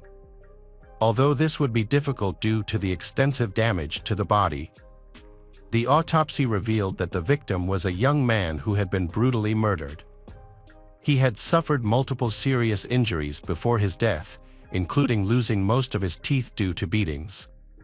He had been shot 3 times, twice in the back and once fatally in the head. Evidence also suggested that he had been raped multiple times by at least 3 different attackers. Police identified the victim as Christopher, a young man who had recently gone missing, based on his physical appearance. They contacted the Newsom family to obtain a DNA sample for confirmation. The DNA results eventually confirmed that it was Christopher. Meanwhile, the search for Shannon continued. Although devastated by the news of Christopher, the Shannon family remained hopeful that she was alive. Shannon's last cell phone signal was detected in a dangerous area of Knoxville where neither of them frequented, suggesting they may have been coerced into going there and that Shannon may still be held in the area. Shannon's Toyota 4Runner was found abandoned in a deserted alley. The car was in such bad condition that her parents barely recognized it. It was dirty, scratched, had a broken light, and flat tires. Shannon's personal belongings were gone, replaced by cigarette butts and a damaged car seat. The driver's seat was pushed back, suggesting the last driver was a large man. An envelope with the address 2316 Chipman Street was found between the seats. A witness reported seeing 4 black men driving the SUV on Saturday night. Fingerprints on the envelope led police to Lamarcus Davidson, a man with a criminal record. His home was in a remote industrial area. When no one answered, police forced their way in, hoping to find Shannon alive. Inside the house, police found Shannon's personal items, including a wallet and stuffed toys, along with headphones and Christopher's baseball cap. They also found a bloody knife and torn, bloody women's clothing. Shannon's body was found in the house's trash bin, wrapped in dirty bedsheets and 5 trash bags, in a fetal position. Experts estimate she died in the early morning hours of January 8th. This suggests that if police had started searching immediately after receiving the missing person report instead of waiting 24 hours, Shannon could have been saved. The condition of Shannon's body shocked even experienced forensic experts. Her entire body was covered in bruises, scratches, cuts, and cigarette burns. Injuries to her genitals, mouth, and throat suggested she had been sexually assaulted by multiple men. Shannon also had severe head injuries and internal bleeding in her abdomen, possibly from being kicked. The attackers brutally tortured her by stabbing her multiple times. They tried to erase her DNA by pouring bleach on her, especially her wounds and private parts, and even forced her to drink bleach. They then wrapped her in a garbage bag, stuffed her in a trash can, and covered her up. She slowly died of suffocation and blood loss, unable to escape or call for help. 5 suspects have been identified in the murders of Shannon Christian and Christopher Newsom. Lamarcus Davidson, the main suspect, was immediately sought. Police are also looking for Eric Boyd, another suspect in connection with the crime scene. Eric was arrested on January 11th and cooperated with the investigation, claiming his innocence. He revealed where Lamarcus was hiding and led police there. He was arrested without resistance. When he was arrested, he was wearing the shoes of the deceased victim. During questioning, Lamarcus tried to minimize his role by claiming to be the victim. He said Shannon and Christopher had come to his house to buy drugs but had gotten into an argument with an acquaintance of his. He claimed he had left to avoid involvement and the violence that had occurred in his absence.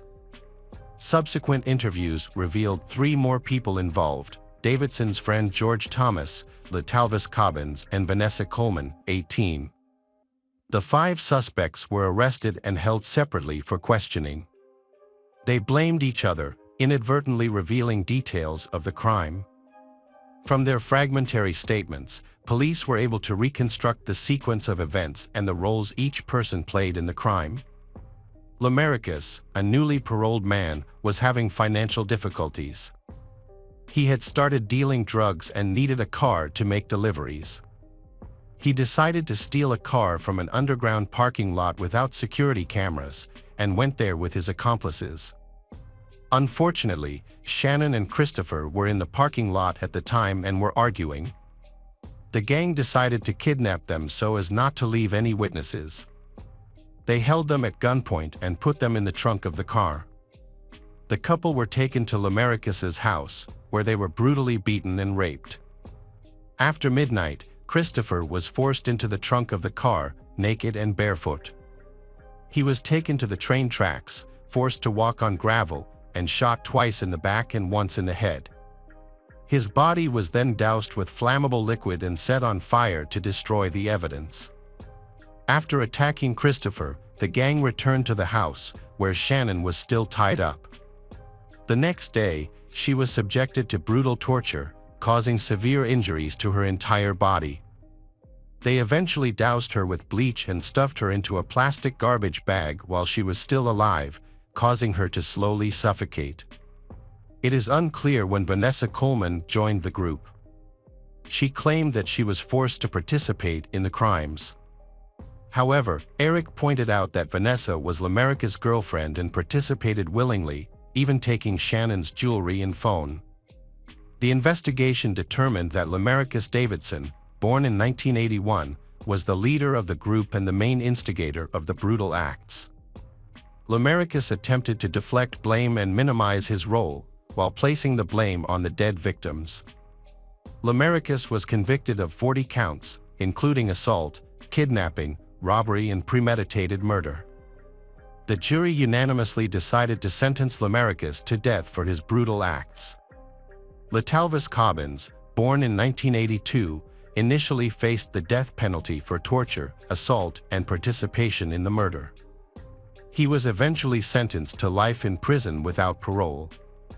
George Thomas, born in 1983, was also sentenced to the same sentence for similar crimes, with no chance of parole.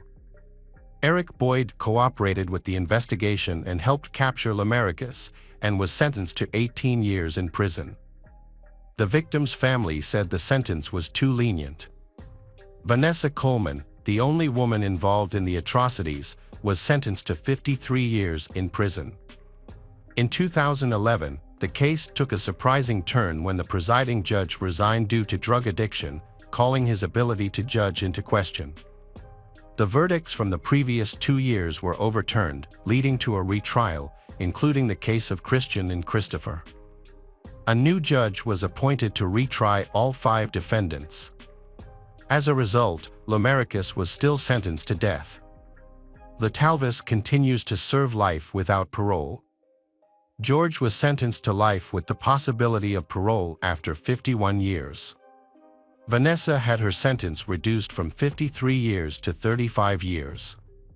Her appeal in 2014 was rejected, and her request for parole in 2017 was also denied. In 2020, the parole board decided that she must continue serving her sentence until at least April 2032. Eric Boyd's case took a significant turn. Initially, he received a shorter sentence for cooperating with investigators. However, new evidence later proved his involvement in the assaults and deaths of both victims. At his retrial, his accomplice George testified against him, revealing previously unknown details about Eric's role.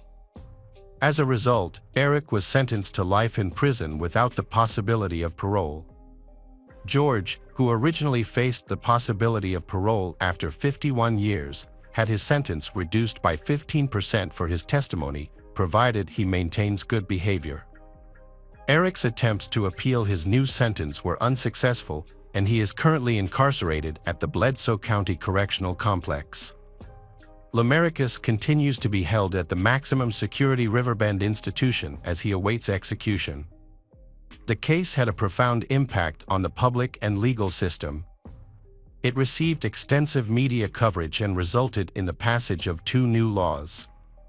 The first law was designed to protect victims from attempts to defame them or shift blame onto them during trials. This legislation was a direct response to the defense team's strategy, which falsely portrayed the murdered students as drug users and thrill seekers in a dangerous area. These baseless accusations caused significant distress to the victims' families. The second law removed the requirement for a judge's signature on a unanimous jury verdict. If this law had been in effect during this case, it could have avoided the need for retrials and sentence reviews. The house at 2316 Chipman Street, where the young couple was tortured, was demolished in the fall of 2008. A memorial was built there to honor Shannon Christian and Christopher Newsom. In Christian's memory, a golf tournament and a charitable foundation were established to support violence victims. Similarly, a foundation in Newsom's name was created, hosting annual memorial baseball tournaments at Halls Park and offering a scholarship named after him, as he was a student and former baseball player. Initially, the media misrepresented details of the case, whether accidentally or intentionally, despite the public outcry and widespread attention. Many people believe that differences in reporting and delays in coverage were racially motivated because the victims were white and the perpetrators were African American. However, the head of the Association of Criminal Writers and Editors remarked, "I can't confidently say that this case would have gotten more attention if 5 white criminals had been accused of similar crimes against 2 black individuals." Moreover, the Knoxville police chief confirmed that there was no evidence suggesting that these crimes were racially motivated. Hi everyone, thanks for returning. Let's unravel another perplexing mystery. The case of Irene Cortez. Irene Cortez was born in 1980 in Granada, Spain. She is the eldest of a well-off family with a younger brother and sister. Her parents ran a small business, but her father died early. Her mother, Maria Lucas, took over and expanded the business, ensuring that her children did not lack anything. Irene was a beautiful, sociable girl who loved to be the center of attention. She married and became pregnant at the age of 17, then had a second child 2 years later. With the support of her mother and uncle, she continued to pursue education. In the early 2000s, Irene with her husband and 2 children moved to the resort city of Malaga and opened a disco bar. The bar became popular. The bar later transformed into a full-fledged nightclub and brought her profits. The couple welcomed their 3rd child and life seemed prosperous and stable. However, at the age of 25, Irene's husband was arrested and sentenced to 5 years in prison for trafficking illegal narcotics. He later died in prison under mysterious circumstances. Irene was left to raise her children on her own. She remembered how her mother had raised 3 children on her own and was determined to persevere. Irene successfully ran her own business, made a lot of money and had big plans for the future. In Malaga, Irene was immediately impressed by the hardworking and reliable man named Ferd. She was also attracted to him, and Ferd always tried to please her. At the time, Irene's husband was in prison and she planned to file for divorce, but he died before she could do so. Irene and Ferd's relationship gradually blossomed into love. Ferd Saras, born in Baronia, Colombia, grew up in a large and poor family. When he was young, his parents separated in the early 90s. His siblings became independent and he lived with his mother. In 2001, Ferd and his elderly mother moved to Spain in search of a better life. They settled in Malaga, where Ferd took any job he could find to support himself and his mother. Despite Ferd's humble background and Irene's 3 children from previous relationships, Ferd and Irene decided to move in together. They settled in Irene's spacious apartment, and soon after, Irene became pregnant with their first child. Their marriage produced a total of 3 children. However, it is unclear whether they were officially married. Irene kept her first husband's surname, while the children born to Ferd were given the surname Saras. In 2009, Irene's life took a negative turn. Ferd was arrested for drug trafficking and sentenced to prison, just like her first husband. Irene was left to care for her 5 children alone. Although Ferd's sentence was 3 years, he was pardoned after serving only a year and a half for his good behavior and cooperation during the investigation. While Ferd was in prison, Irene began a relationship with another man and lived with him. However, when Ferd was released and discovered Irene's infidelity, he became furious. He threatened Irene and her new boyfriend, even intending to injure the man. Fortunately, the situation was resolved without becoming a serious problem. Later, Ferd decided to forgive Irene for the sake of their children's happiness, and they decided to continue living together. However, Irene's relatives were still suspicious of Ferd's intentions. Irene's mother and uncle believed that Ferd was only interested in Irene's wealth and did not support their relationship. Irene's older children from a previous marriage could not accept Ferd, but the youngest child, who had been raised by Ferd since he was 2 years old, considered him a real father. In early 2011, Ferd wanted to return to Colombia to visit his homeland because his father was seriously ill. Ferd's father had been diagnosed with terminal cancer, and his sister had informed him of his health condition. Irene also wanted to visit Colombia and decided to go with her husband. She wanted to meet Ferd's father for the first time and experience the famous Baronia Festival, an event that usually takes place at the end of February. For Irene, the trip was also a much-needed break after years of hard work and raising 5 children without a break. Irene and Ferd had planned a 10-day trip, and her mother and sister had agreed to take care of the children during their absence. Although Irene's mother had concerns about the trip, she did not take them seriously. However, at the time, Irene's family was in financial trouble due to an unfortunate business. The situation became worse when Irene discovered that the €3,000 in personal savings she had kept at home had disappeared the night before they left. This almost caused their plans to be cancelled. But Irene quickly found a solution and borrowed money from her uncle and some close friends. She then booked plane tickets in a hotel in the city center, ensuring that they were ready for the trip. Irene and Ferd arrived in Colombia on February 27, 2011. Upon arrival, they checked into a hotel and Irene called home to inform her mother that the flight had gone smoothly.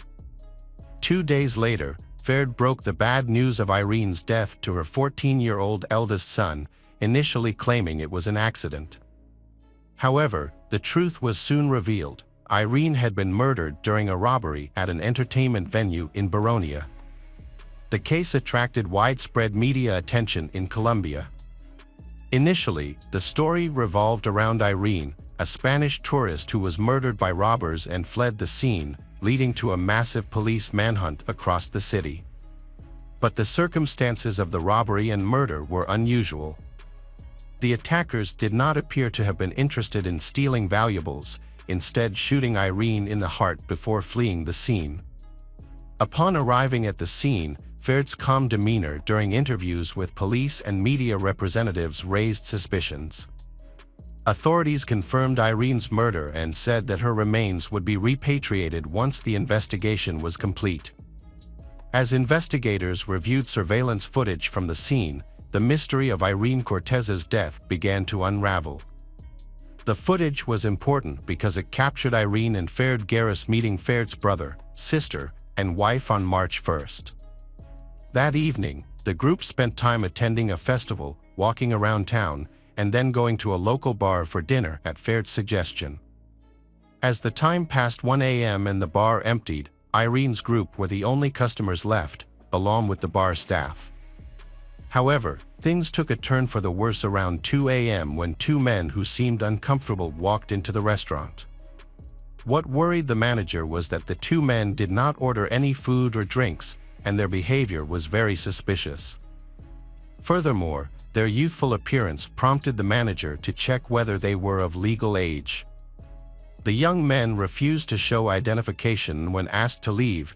One of them pulled out a gun and pointed it at the manager. His accomplice pulled out a knife but quickly moved out of view of the camera. The gunman pushed the manager aside, approached Irene's table and announced his intention to rob her, demanding her cell phone and cash. The accomplice with the knife reappeared, presumably to collect valuables, while the gunman threatened the group. The gunman ordered Faird to stand up so he could search her pockets. As Irene attempted to grab her purse, the attacker shoved her with his gun. A shot was fired as he grabbed the purse, hitting Irene in the chest. She fell to the floor, and the attackers fled without taking anything.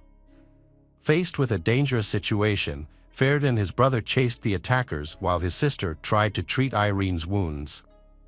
At that time, the brother's wife called for help, but the attackers escaped too quickly to catch up. The emergency services arrived quickly, but Irene died of her injuries on the way to the hospital. After the robbery and murder at the bar, which left Irene dead, law enforcement agencies mobilized all possible resources. Since the city was in the midst of a crowded holiday season, ensuring their safety was of utmost importance. A large reward was announced, 10 million pesos, equivalent to 3,500 euros, for information leading to the perpetrator. Shortly after, a suspect named Brian Dario was arrested. He later gave the name of his accomplice, Juan Carlos. Juan Carlos, 18, voluntarily surrendered in the hope of a lighter sentence. During Brian's interrogation, he claimed that his financial situation, debts, and the need to care for his sick child with high medical costs led him to commit the crime. These statements were later confirmed by his relatives. Brian also claimed that the shooting of Irene was an accident while he was trying to snatch her handbag. Juan Carlos also claimed that he was involved in the crime unintentionally. He said that Brian did not reveal his detailed plan but asked for help in his work. Juan claimed that he only carried a small knife to threaten, not to cause injury, and left the scene when he realized Brian's true intentions. However, surveillance camera footage contradicts Juan's statement, showing that he returned to Brian. With both suspects arrested and confessing to the crime, the case seemed to be solved and prison sentences awaited them. The court found Brian guilty of robbery and murder, with aggravating circumstances, and sentenced him to 23 years in prison. Meanwhile, Juan received a 17-year sentence for his role as Brian's accomplice. From the beginning of the investigation, Irene's family accused Faird of orchestrating the murder of his wife. Irene's mother and uncle hired a private investigator to conduct an independent investigation, gathering additional evidence and files to hold Faird responsible and prove his involvement in the case. According to Maria Lucas, Faird was the only person who knew about the 3,000 euros hidden in Irene's house, and he was also the only one who could have secretly accessed the money. Another important detail is that Ferd used his father's illness as the main reason to go to Colombia. However, in reality, Ferd's father was not diagnosed with cancer and he is still healthy for his age. Juan was clearly scared and likely didn't understand what was happening as Brian approached and went up to Ferd and lifted him without directly threatening him with a gun. It seemed like the men knew each other and were acting together. Then, Ferd oddly moved behind Irene, who was sitting at the table, when she reached into her bag for her wallet. The man with the gun looked at another man as if waiting for a signal. It's unclear if he received any sign, as Irene and Ferd had their backs to the camera. After the shot, Ferd chased the killer, but, according to experts, he deliberately let him escape. However, this claim is controversial because Brian was armed, and Ferd might have feared for his life. Ferd's behavior after Irene was declared dead was also questionable. He willingly gave interviews to reporters, discussed the details of the incident, and didn't appear too upset or depressed. Another important question is why, after the tragedy, Ferd called Irene's 14-year-old son instead of her mother, uncle, or any adult relatives to inform him of her death. Pedro Lucas, Irene's uncle, broke the silence by giving a press interview in which he openly expressed his suspicions and investigation findings. He firmly believed that Ferd had meticulously planned the trip to trap Irene. According to Pedro, Ferd used the stolen money to hire a killer and had plans to acquire guardianship of the children and take control of the business after Irene's death. Ferd's mother vehemently defended her son against the accusations. She claimed that Ferd truly loved Irene and the children and would never harm them. However, while defending Ferd, she inadvertently revealed that he had a tendency to take offense when his pride was hurt, particularly when it came to Irene's loyalty. Furthermore, a disturbing revelation emerged that Ferd had left Spain using forged documents, as he was not permitted to travel due to his recent parole release from prison. In response, Ferd denied the claim, stating that he departed the country legally, with Irene acting as his guarantor. Irene's body was finally returned to her native Spain 12 days after the tragedy. Due to the advanced state of decomposition, the coffin had to remain closed throughout the ceremony. Hundreds of mourners attended, including family, friends, neighbors, and even strangers who were moved by Irene's story. However, one person who was absent was none other than Ferd. Ferd chose not to return to Spain for the funeral, fearing retaliation from Irene's relatives. He claimed that they had repeatedly threatened him and his elderly mother, and so he decided to delay his return. Before attempting to return, Ferd sought a protection order from the authorities, but his request was denied. Feeling unprotected, he decided not to risk attending the funeral. Instead, Ferd took his concerns to court, filing a complaint against Irene's relatives, Maria and Pedro Lucas, alleging that they were preventing him from returning home. However, the couple denied Ferd's complaint, claiming that they actually wanted him to return to Spain to stand trial. Further investigations and trials were conducted with new details and charges against Ferd. Brian and Juan, who were serving time in a Colombian prison, were questioned about their relationship with Ferd and the possibility of a premeditated plot. However, Brian completely denied this theory. He maintained that the murder was simply the unintended consequence of a robbery gone wrong. Brian claimed that he had never met Ferd before and denied being hired as a hitman to kill Irene. The allegations seemed to lack any basis, with no clear evidence of premeditation or contract killing. There were only assumptions and interpretations of events from the recording. Brian admitted that he had consumed alcohol and drugs that night, so he did not remember the events clearly. Juan insisted that his friend had nothing to do with Ferd's plan and that everyone was shocked by what happened in the bar. Juan appears to be telling the truth, but the testimony of Brian, who fired the fatal shot, raises doubts. Although he did not commit the robbery, Brian's sick child is receiving expensive treatment in hospital. Brian claims that someone kind helped, but the lawyer claims that the €3,000 stolen from Irene were used for treatment. There are rumors that Brian accepted prison to save his child and secretly transferred the money to his wife, but this has not been proven. Ferd only returned to Spain after a court order to ensure his safety. Months passed and media attention waned. When he returned, Ferd claimed to have evidence proving his innocence in the murder of his wife. The main reason for his return was to take care of the children he had with Irene, who had been cared for by Irene's relatives during his absence. 6 months later, Ferd revealed in a major interview that his life had changed completely. He lost his job, had his passport confiscated, and was unable to leave the country. Worse still, his friends turned their backs on him. His late wife's mother and uncle prevented Ferd from seeing his children. Ferd repeatedly confronted Maria and Pedro Lucas in court.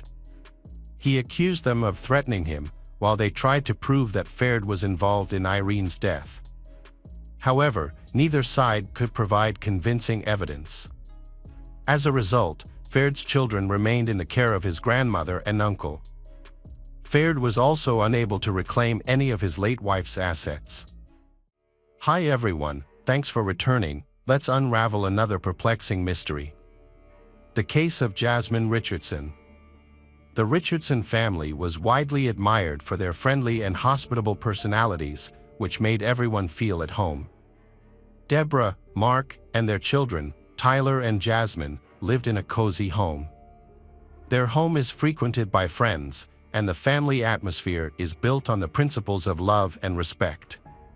However, things took a turn when Jasmine, their 12-year-old daughter, entered puberty. From a calm and obedient girl, she grew into a confident but also impulsive young woman.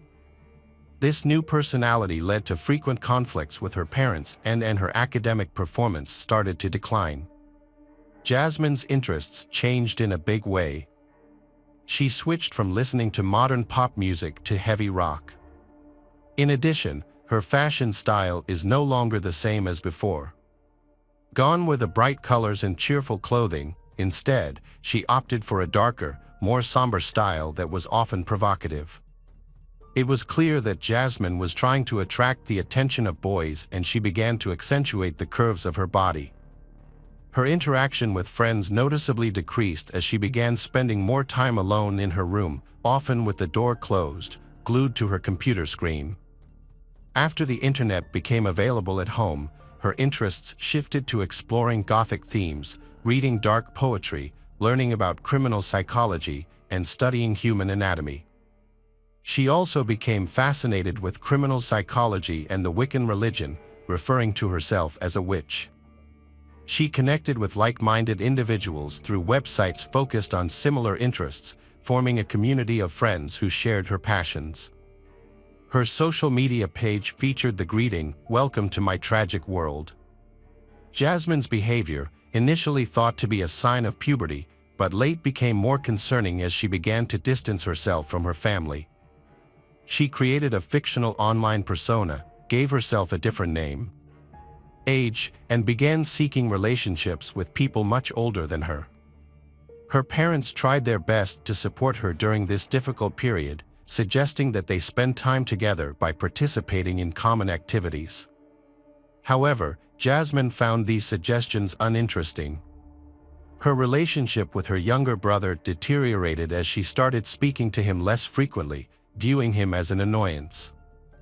In stark contrast, she spends hours talking to strangers on social media, building other relationships, to make up for her lackluster relationships with family and friends. Deborah and Mark were aware that their daughter's new hobbies were likely a temporary phase of her youth. As a result, they were patient and allowed her to explore her interests. When Jasmine asked to attend a punk rock concert, her parents agreed. If only they had known the consequences that would follow this outing. In early 2006, Jasmine attended a local concert by a youth band that shared her interests. She also knew that Jeremy Steinke, A boy who had caught her attention for months would be there.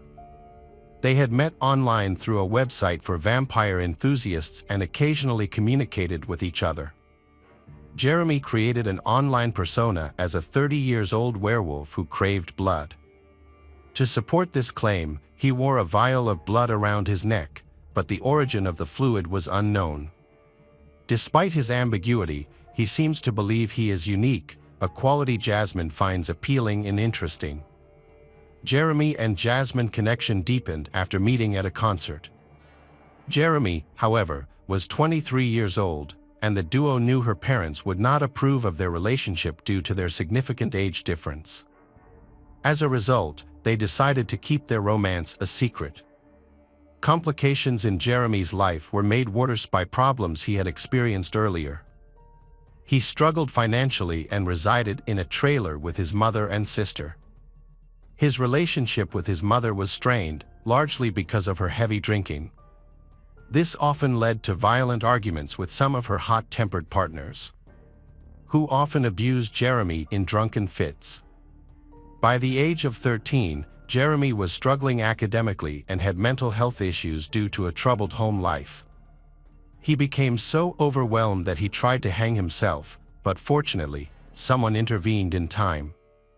He was later diagnosed with depression and hyperactivity.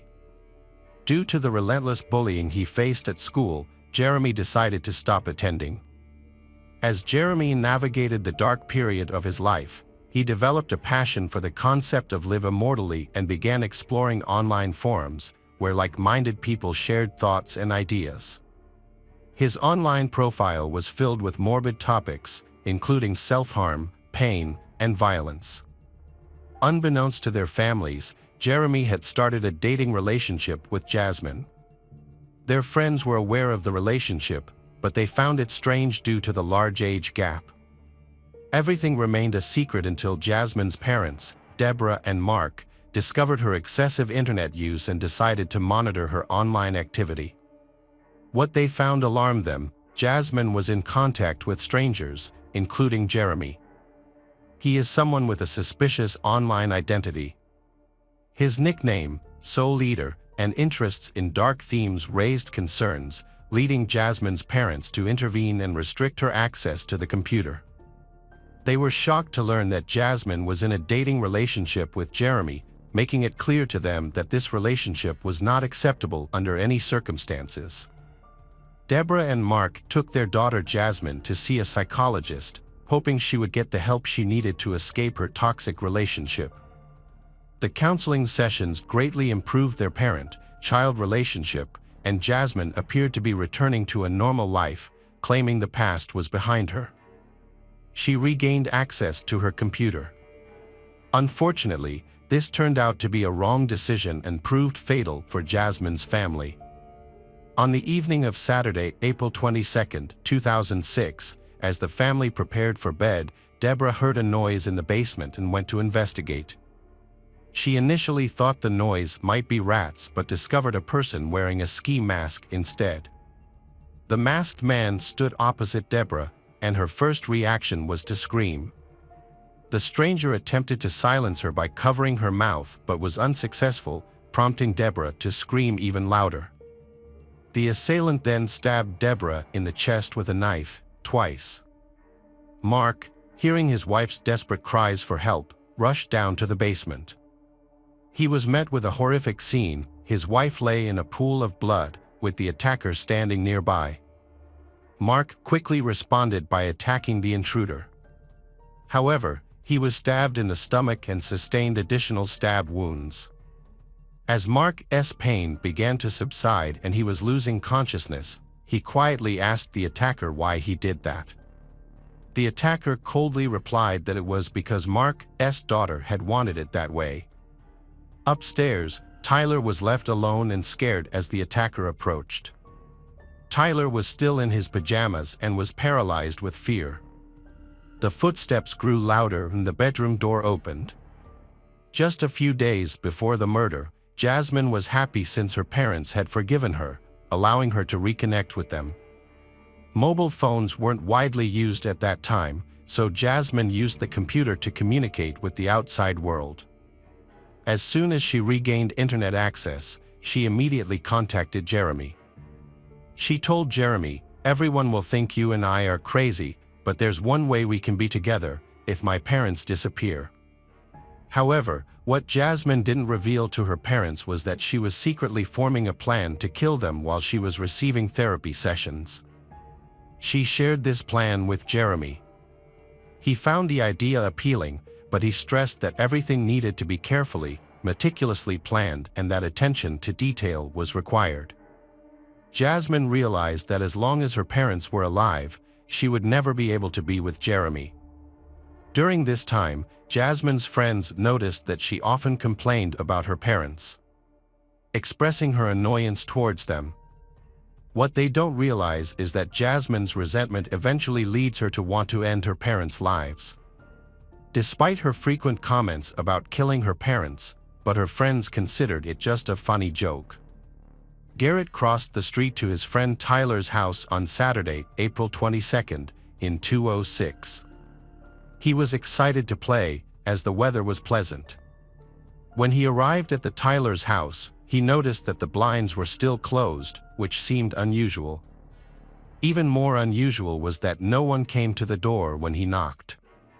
This surprised Garrett, as the Mark Bess car was parked in the driveway. Curious and hoping to find someone, Garrett peeked through the living room window but didn't see anyone. He then walked to the back of the house, towards the basement area where he often played with Tyler. As he looked through the window, he saw something strange on the floor, what appeared to be two people lying in a pool of blood. This disturbing discovery prompted Garrett to inform his mother. Garrett's mother seemed suspicious at first but decided to check on Tyler's family. They approached the house together, and Garrett pointed to the window he had looked through earlier. The woman peeked inside and was met with a horrific sight, immediately prompting her to call emergency services. "There's been an incident at the Jasmine's house," she reported. The police swiftly arrived at the scene and forcibly entered the house through the front door. They then proceeded to the basement. Due to the severity of their injuries and the large amount of blood, the police initially struggled to identify the bodies. However, despite the difficulties, they were eventually able to confirm that the victims were Mark and Deborah, and tragically, they had lost their lives. The crime scene was exceptionally horrific, with blood splatters covering the floor, walls, and ceiling. Later, during a thorough search of the house, the police found a young child in the upstairs bedroom.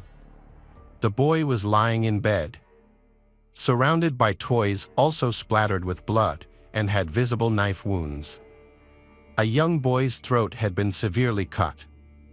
As police searched the house, they realized that the Mark and Deborah's eldest daughter, Jasmine, was missing. This raised concerns for her safety. Initial investigations suggested that the attack occurred in the basement and the child's room, with the rest of the house appearing untouched. The condition of the boy's body indicated that the crime likely took place the previous night. It seemed that the perpetrator had broken into the house and attacked the boy and his parents. But what had happened to Jasmine, and where was she? The police developed several theories to explain her disappearance. One possibility was that she had managed to escape and was somewhere safe. Another possibility was that the perpetrator had taken her and was harming her. However, as the investigation continued, no clear answers emerged. Detectives turned to the media for assistance in locating the missing girl. Jasmine, hoping she would reach out or someone would come forward with valuable information. The investigation into the crime continued. Investigators interviewed relatives and friends of Mark's family and their colleagues to gather more detailed information about their lives. They sought to determine if the family had any enemies who could be capable of such a heinous act. However, upon further investigation, they learned that Mark's family was well loved and had no enemies. They were a loving family with a strong marriage and positive relationships with their children, except for one exception, their eldest daughter, Jasmine, who had been causing trouble lately. As a result, the media announcements shifted focus. The investigation now sought to locate the eldest daughter, Jasmine, a very suspicious person. The girl may have information about the case or might have been involved in it.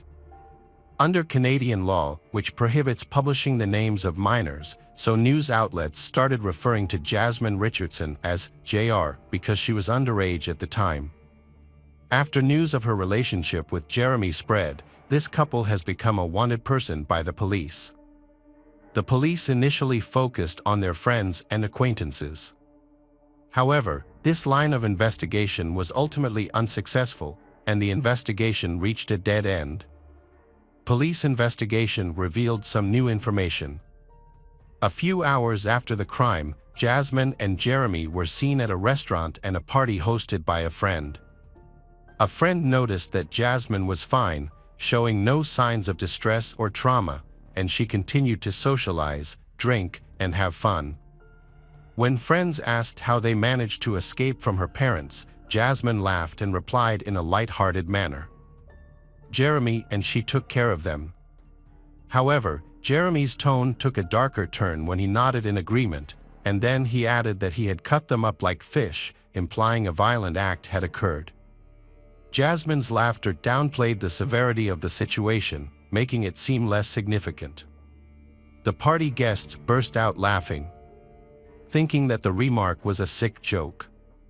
However, they did not realize that it was actually true. The guests' amusement was also verified by a comedian who was present. The police found a detailed plan in Jasmine's school locker, revealing her intentions to harm her family members with the help of her boyfriend. The photos of the suspects were widely circulated, and it is likely that they will be caught soon, as someone is expected to come forward with information about their whereabouts.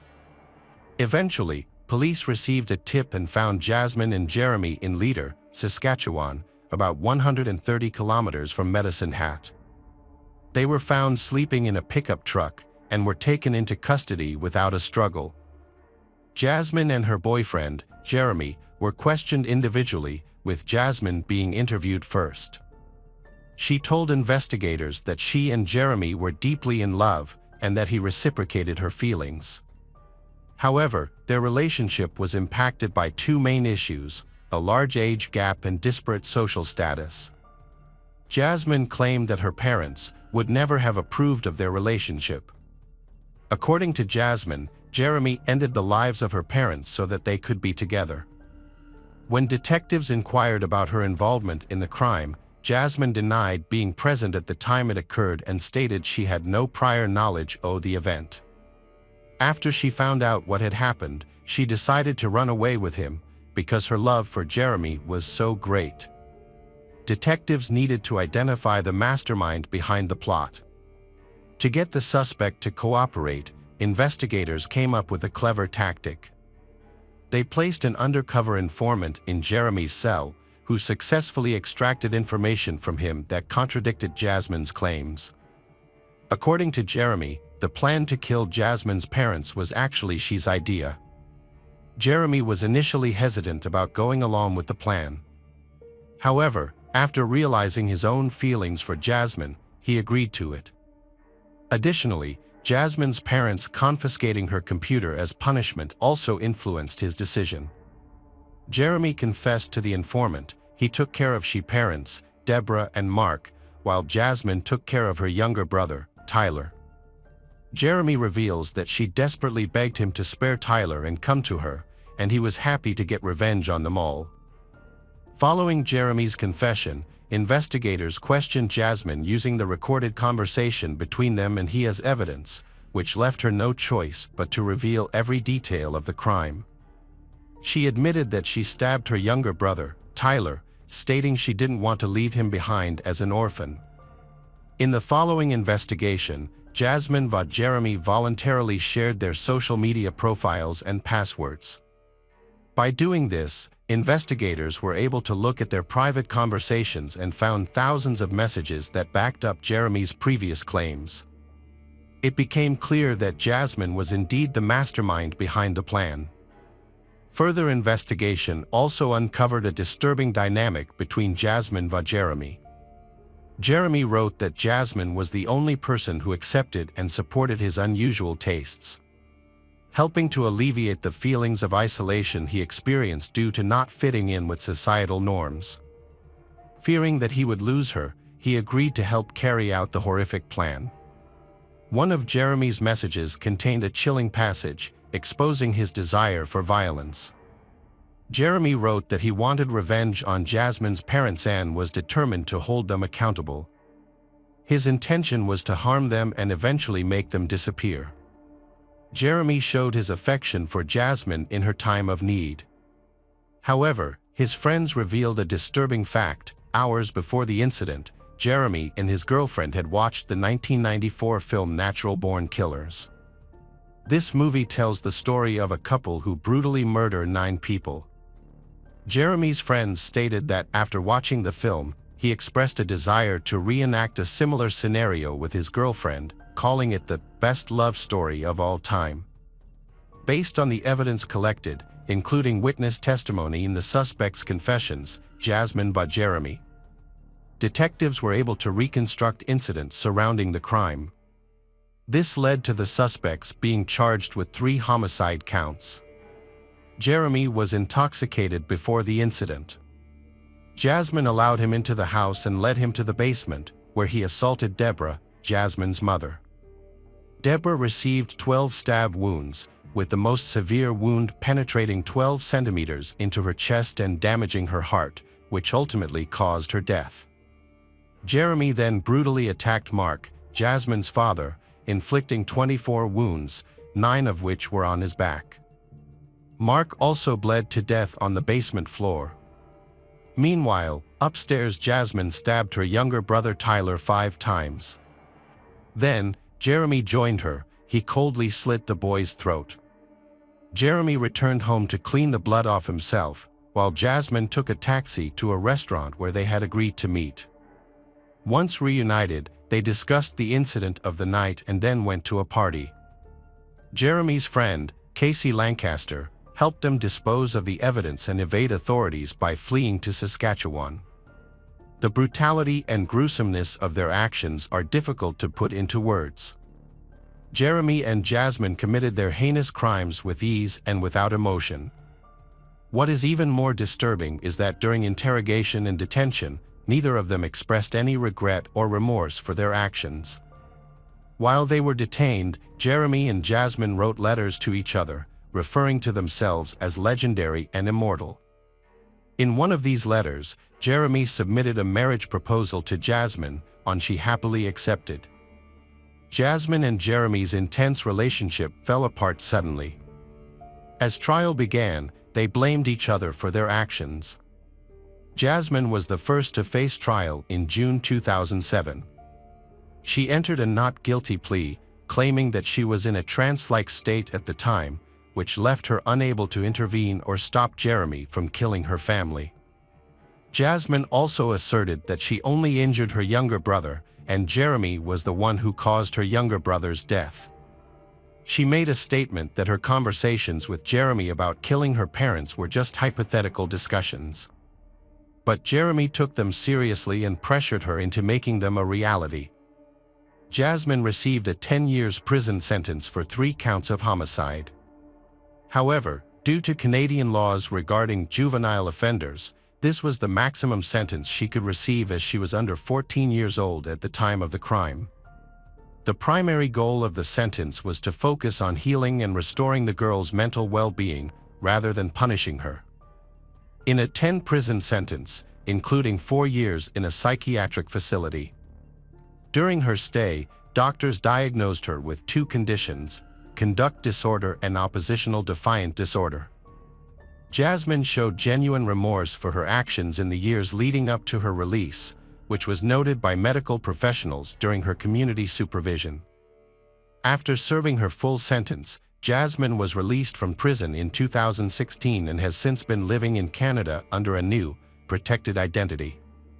Her return to society has been met with mixed opinions, with some people supporting her right to a second chance. while others believe her punishment should have been more severe. The community in Medicine Hat has made it clear they do not want her to return. It remains to be seen whether Jasmine has truly changed and grown during her time in detention. Jeremy's trial began in 2008. He claimed that he had not initially intended to harm his girlfriend's parents, Deborah and Mark. However, after being discovered in a basement, he felt forced to attack. Jeremy denied harming Tyler and instead suggested that Jasmine was the one responsible. His defense argued that Jasmine had deliberately manipulated him into committing the crime as she sought to escape her parents' strict control. Friends of Jeremy stated that he came to them before the crime. He confided in them his fear of losing Jasmine to the point where he was willing to do anything to prevent it. Jeremy's lawyers asked the court to reduce the charges to manslaughter, suggesting that he was under the influence of substances at the time of the crime. When questioned by the prosecution about his motives, Jeremy gave an inconsistent response. He stated that when someone finds their soulmate, they will do whatever it takes to keep them. Throughout the trial, Jeremy remained largely unemotional, but broke down in tears when his mother, Jacqueline May, testified in his defense. Jacqueline felt guilty about the role she played in his upbringing, during which he was frequently physically and emotionally abused by her partners. In the end, Jeremy was found guilty of 3 counts of first-degree homicide and received 3 life sentences. He will be eligible for parole in 25 years, starting in 2033. Casey Lancaster's charges related to being an accomplice in a crime have been dismissed in a Medicine Hat court. However, she was found guilty of obstructing justice. As a result, she received a 1-year sentence of house arrest and was prohibited from using drugs and alcohol during her custody. Hey detectives! Welcome back. We've got another mysterious case to explore. The case of Nancy Lagerquist. Nancy Lagerquist, an 87-year-old woman, was a resident at the Riverside Healthcare Center, where she had lived since 1988. She was born in 1902 in Hamilton, Montana, and she spent much of her life working as an executive secretary. She was also an active member of the Missoula Business and Professional Women's Club before her retirement. She remained single for her entire life and did not have any children. When she passed away, she also did not have many relatives. On July 1, 1990, Nancy was seen sleeping in her bed by a care worker at 3:30 a.m. 1 hour later, at 4:30 a.m., the care worker checked on her room again but found her missing. This caused alarm and prompted 5 staff members on the shift to conduct a search. Despite their efforts, Nancy was nowhere to be found. At 4:41 a.m., the police were notified about her disappearance. It is worth noting that Nancy required around-the-clock assistance as she was unable to walk. Before her disappearance, she had been living an ordinary life at the care home, with nothing in her background suggesting she was at risk. Law enforcement and search and rescue teams arrived quickly at the scene. They searched the home and the surrounding area thoroughly. Since the home was located along the Clark Fork River, police officers in boats also searched the water. At 6:30 a.m., they stopped searching. Authorities found Nancy's body near the riverbank, about 30 minutes downstream from Riverside. She was the victim of a brutal murder involving sexual assault. Afterward, her body was thrown into the water. 2 investigators working on the case quickly realized the enormity of the challenge ahead. The discovery of Nancy's body in the water resulted in the destruction of any forensic evidence. Additionally, several key pieces of evidence, including Nancy's missing diaper and the possible murder weapon, were never found, leaving the police with unanswered questions. Detectives theorized that the perpetrator entered and exited Nancy's room through the window facing the river. To do this, they cut the window screen, but left no evidence on the window, windowsill, or anywhere else in the room. It is also puzzling that none of the home's alarm systems were triggered during the entry, and further checks revealed that all alarms were working properly at the time. A key witness reported seeing a man near the crime scene around 4 a.m. He walked through the parking lot of the Missoula Athletic Club, moving away from the river toward East Broadway Street. This individual was approximately 30 to 40 years old, 180 to 200 pounds, and had distinct physical features, including light brown collar-length hair, a mustache, and brown-rimmed glasses.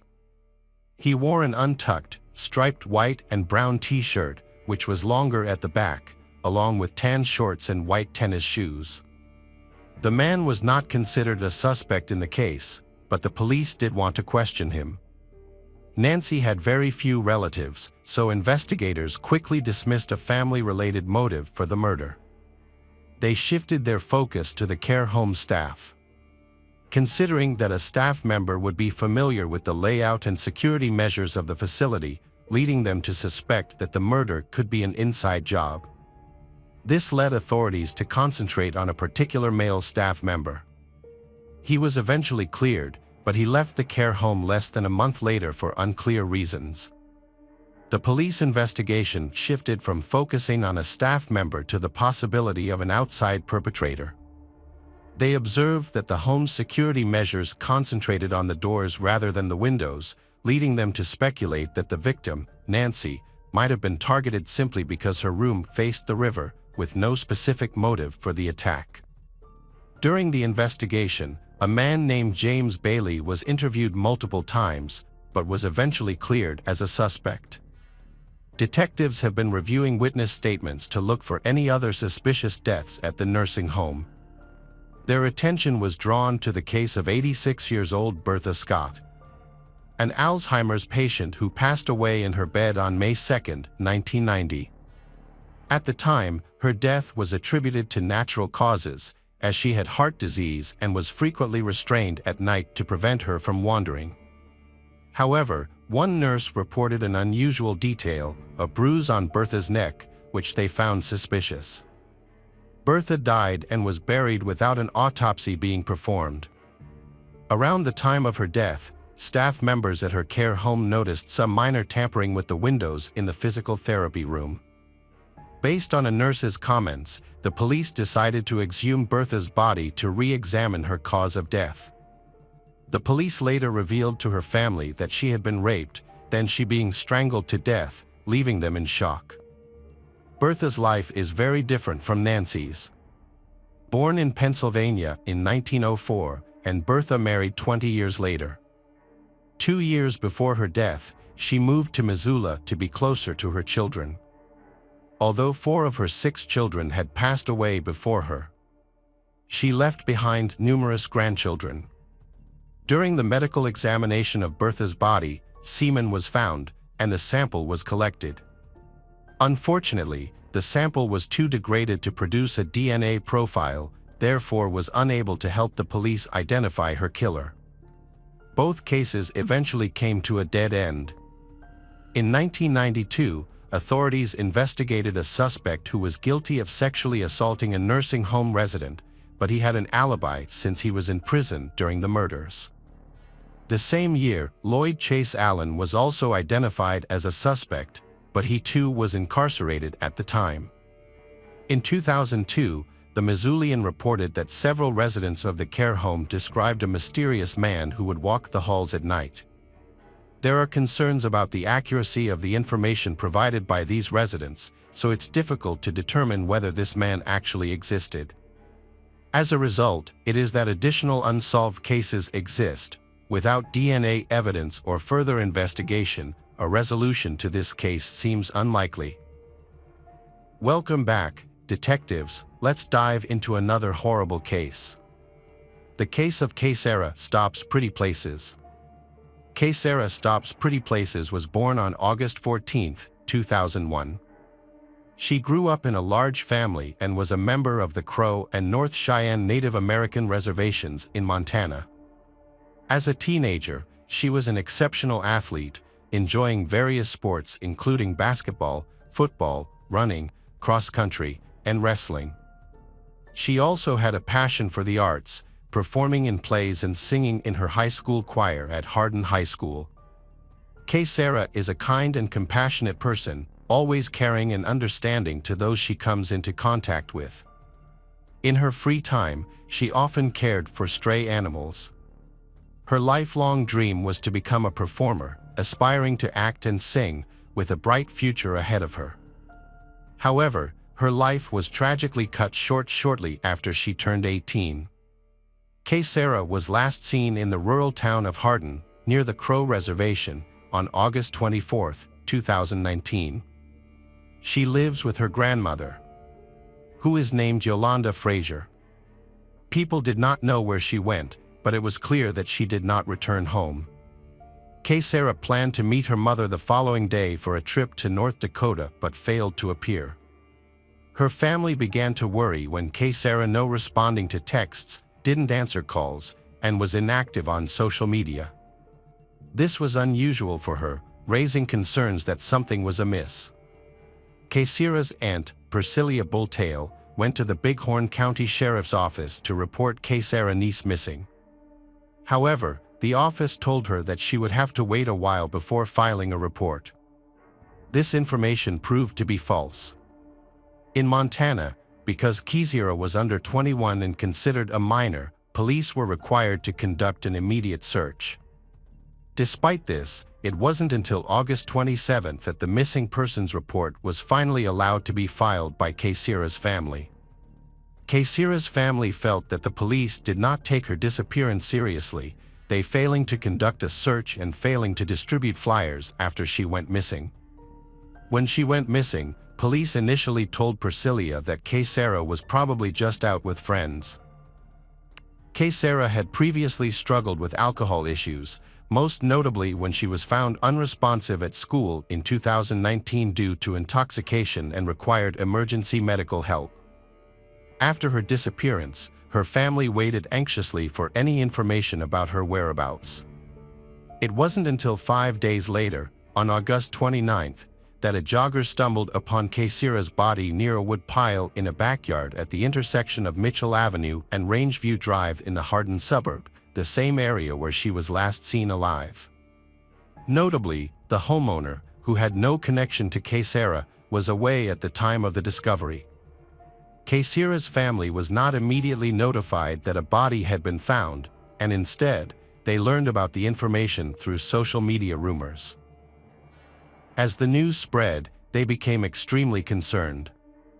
Priscilla attempted to visit the scene to identify the body, but was denied access and she couldn't tell if it was Sarah or not. Local news outlets were also not alerted to the discovery of the body. Sarah's mother and Yolanda visited the local mortuary on September 1 to identify a body, but they were initially told it was not Sarah's. As a result, the family continued their search for her. It wasn't until 10 days later that the body was confirmed to be Sarah's. The coroner concluded that she died on August 26 and that her death was suspicious, requiring further investigation. However, due to the advanced decomposition of her remains, the exact cause of her death could not be determined. It was also not possible to rule out asphyxiation as a cause of death. Following Sarah's body discovery, her family urged law enforcement to investigate her death. However, the family soon encountered resistance from Terry Bullis, the county coroner and owned the local funeral home Bullis Mortuary. Terry informed Sarah's mother, Geraldine, on September 12 that her daughter's remains would have to be cremated in order for them to be returned to the family. This went against the family's cultural beliefs and also meant that no further examinations of the body would be possible. Moreover, the family had chosen the Dahl Funeral Home to handle the funeral arrangements, but Terry forced them to use his business, Bullis Mortuary Funeral Home. To the family's dismay, Sarah was cremated before her other relatives could even arrive in Hardin. On September 14, the family located the site where Sarah's body was discovered with the help of nearby relatives. A few days earlier, they had tried to visit the area, but were unable to, as the scene was no longer cordoned off and there were no boundaries to where the body was discovered. They met Jason Cummings, the neighbor who had found Kaysira's body. He told them that he had suggested to the police to charge her phone so they could contact the family. Unfortunately, it seemed the police had ignored his suggestion. Jason also questioned the authorities for not sealing off the crime scene, causing evidence to be destroyed. 5 days after Kaysira went missing, on September 19th, her family contacted the media to raise awareness about the case. However, they were surprised to discover that local news outlets, including the Billings Gazette, were unaware of the situation. The Gazette said it called the sheriff's office daily for updates on the cases, but they were not notified about Kaysira's case.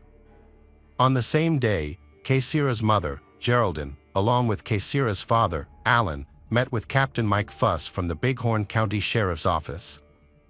They questioned Captain Fuss about why he had not contacted them or returned their calls. Captain Mike explained that he had been preoccupied with other cases. When asked why the crime scene had not been sealed off, Captain Mike stated that according to protocol, if investigators arrived at the scene before uniformed officers, sealing off the scene was not necessary. However, if officers arrived first, the scene would be sealed off.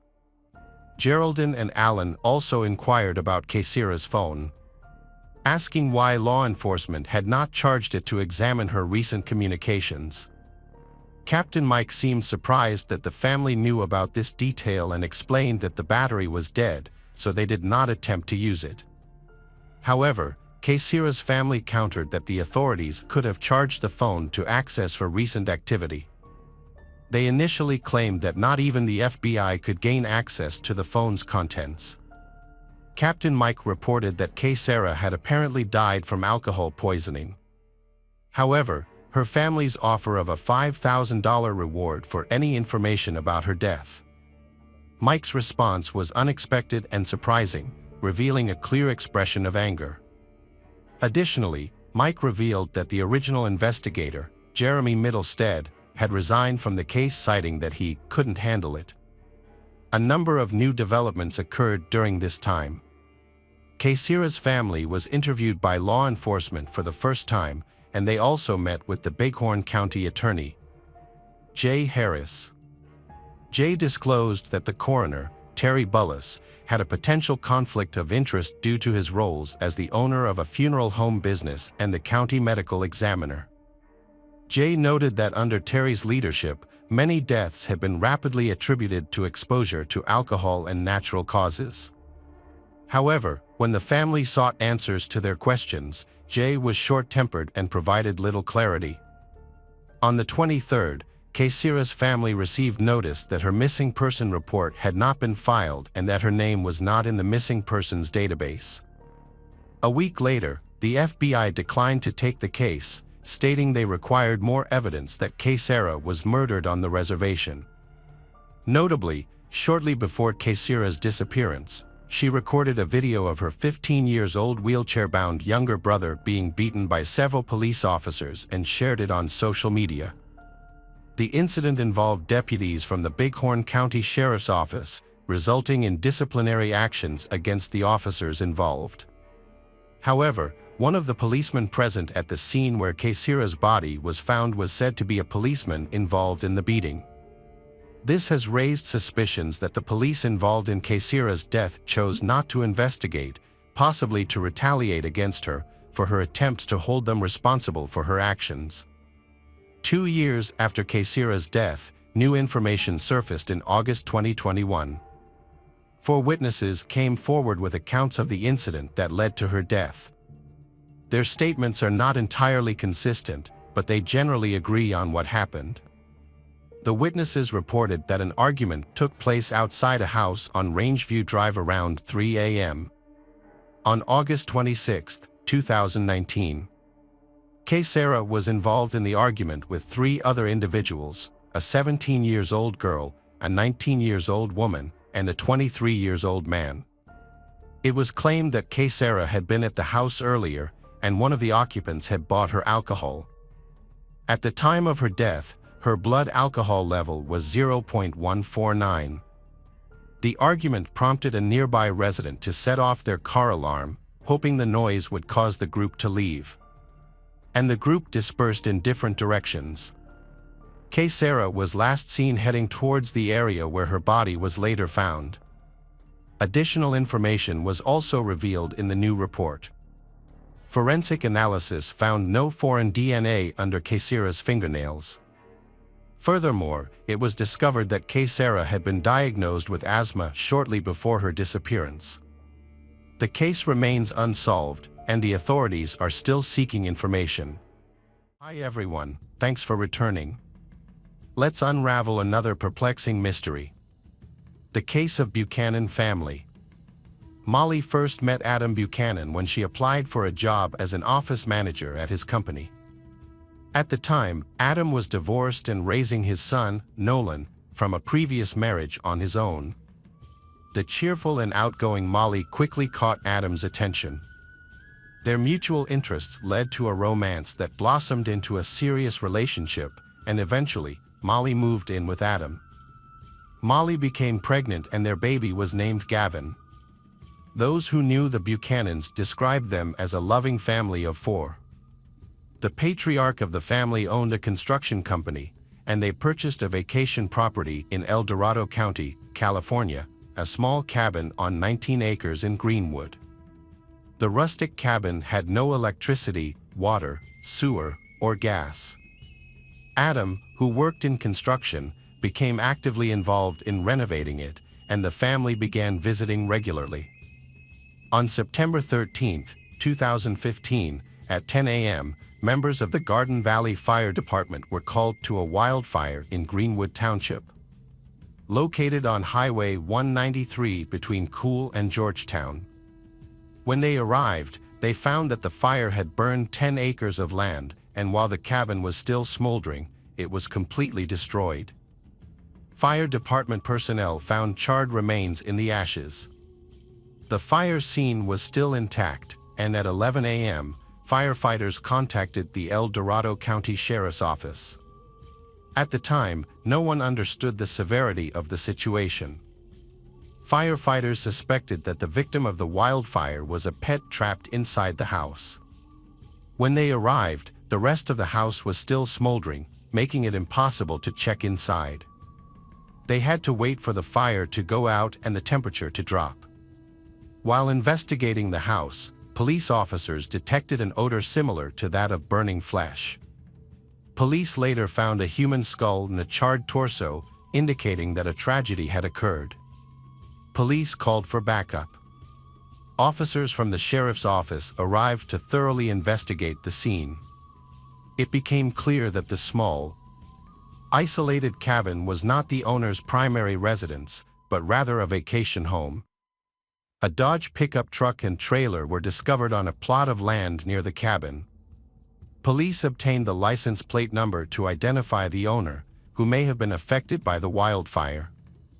It was quickly determined that the truck and trailer belonged to Buchanan Construction, owned by Adam Buchanan. He lived approximately 160 miles away, in Bonita, California. Police were unsure whether the person inside was Adam Buchanan or someone else. The name of the company owner provided police with their first lead into the investigation. The Bonita police were tasked with checking on the welfare of all members of the Buchanan family. They arrived at the address and parked in the Buchanan driveway, where they saw a white Ford pickup truck. When the officers knocked on the door, Nolan, Adam's 16-year-old son from his first marriage, answered. He was surprised to see the officers in uniform and asked why they were there. In order to avoid alarming anyone in the house, the officers decided to first determine who was inside. Nolan explained that his father, Adam, had gone away for the weekend to their estate, 160 miles away, with Molly and their 8-year-old son, Gavin, and they were expected back that evening. According to Nolan, his father had left him in charge of the house. Police did not yet have enough evidence to confirm that the remains found in the cabin were those of the Buchanans, but the information they gathered, along with the discovery of what they believed to be 2 human remains on the evening of September 13th, was enough to report the family missing from the El Dorado County fire. The following day, September 14th, El Dorado County Police went to the Nolan home to conduct more in-depth interviews and identify the victims of the fire. At the home, officers spoke with Adam's parents, Howard and Susan Buchanan. They mentioned that their son, the owner of the burned-out cabin, had been coming to the cabin to do repairs himself. The parents were very concerned because they had not been able to contact their son or daughter-in-law until that time. From their statements, officers learned that the home was equipped with a generator, but that there was no electricity at the time of the incident. There were also gas tanks inside. This led to two possible explanations: the fire could have been accidental or intentional. By September 15th, the fire had cooled, allowing police to collect evidence, including debris from a nearby fire pit. Detective James Peterson of the El Dorado County Sheriff's Office reported finding new remains, which changed the direction of the investigation. Police discovered a skull fragment with a bullet hole. At that point, it was clear that a homicide had occurred, and according to the sheriff, it could no longer be considered an accidental fire. The remains were collected and sent for DNA testing. In the first set of remains, a bullet was found lodged in the victim's thigh. The bullet-riddled skull was identified as that of a child. There was now no doubt that the fire had been used to cover up the crime. Police initially focused on whether anyone in his profession might have had a grudge against him. They also looked into Molly's life to see if she had any enemies who might have committed the crime. When those leads proved fruitless, police began looking into Molly and Adam's marital problems, which uncovered more problems. Police discovered that Molly and Adam's relationship had deteriorated significantly over time and that at the time of the murders, they had been sleeping in separate rooms for some time. A diary belonging to Molly detailed instances of abuse by Adam. Witnesses reported that Adam had not only abused Molly, but also abused children. Molly's mother, Susie Slanker, expressed to police that she feared that the couple might seriously harm each other during their arguments. Although Molly did not end her relationship with Adam, she would occasionally leave with her son to stay at her parents' house, returning after a few days until the next argument. It was also revealed that the couple enjoyed hunting in the area near their vacation home. Since both were armed, the police hypothesized that during an argument, one of them picked up a gun and shot the other, then, realizing the seriousness of the situation, committed suicide. There was a notable contradiction. If the tragedy had been caused by a conflict between husband and wife, there should have been a weapon found near one of them. However, no weapon was found. The police thought that the weapon might have been destroyed in the fire, making identification more difficult. For 5 days, members of the forensic team meticulously sifted through the ashes of the house. Despite a thorough search, they did not find any weapons. At this point, the medical examiner confirmed that the DNA found on the bodies belonged to Adam Buchanan, Molly McAfee, and their 8-year-old son Gavin. All 3 victims had suffered gunshot wounds prior to the fire, and the angle of the shot made it unlikely that they had committed suicide. The absence of a gun suggested that a 4th person had been present in the home who had shot the Buchanans, prompting a complete reopening of the investigation. Police turned to the victim's 16-year-old son, Nolan. He told police that the family had driven away in an old Dodge truck. Nolan explained that his father had chosen to use the company truck instead of their personal Ford, which was parked in the driveway, because he had loaded it with rocks for landscaping near their country cabin. The truck was later found near the burned-out cabin. When asked why Nolan did not go on vacation with his relatives, he explained, as he had in his first interview, that he needed to take care of the house and garden while his father and stepmother were away. Nolan also mentioned that a neighbor was illegally planting trees on the edge of the Buchanan property, which led to frequent arguments between his father and the neighbor. His father would often demand that the neighbor stop planting trees and threaten to call the police. Nolan spoke about the difficulties of the family business, revealing that the company was facing serious financial problems. The company was downsizing, with only 5 employees remaining. According to his father, debts were mounting rapidly. The investigation identified a suspect, a neighbor. The main problem was that no one could identify which neighbors were involved. The police went door to door, interviewing homeowners in the area.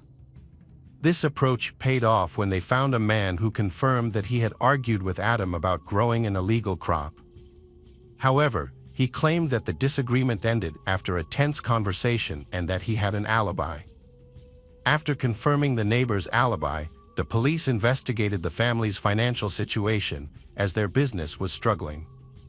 On September 18th, police went to Adam's company to talk to the employees. Nolan's words were correct. The company was in dire straits, facing bankruptcy with debts exceeding $30,000. As a result, several employees were fired.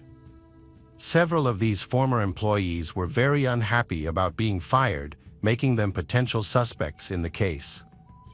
This aspect provided an important lead for the police. Over the weekend, the local high school held a community cleanup day. Students worked to clear debris from a park located about a mile from Adam's construction company. During the cleanup on September 19th, they discovered a small wallet containing Molly McAfee and Adam Buchanan's wallets and identification cards, hidden under one of the bushes. There was also a .22 caliber rifle nearby. Police were dispatched to the scene immediately. The county sheriff's office has since developed a new theory. The suspect may have used the rifle to kill the Buchanans and, to conceal the crime, remove their identification from the scene.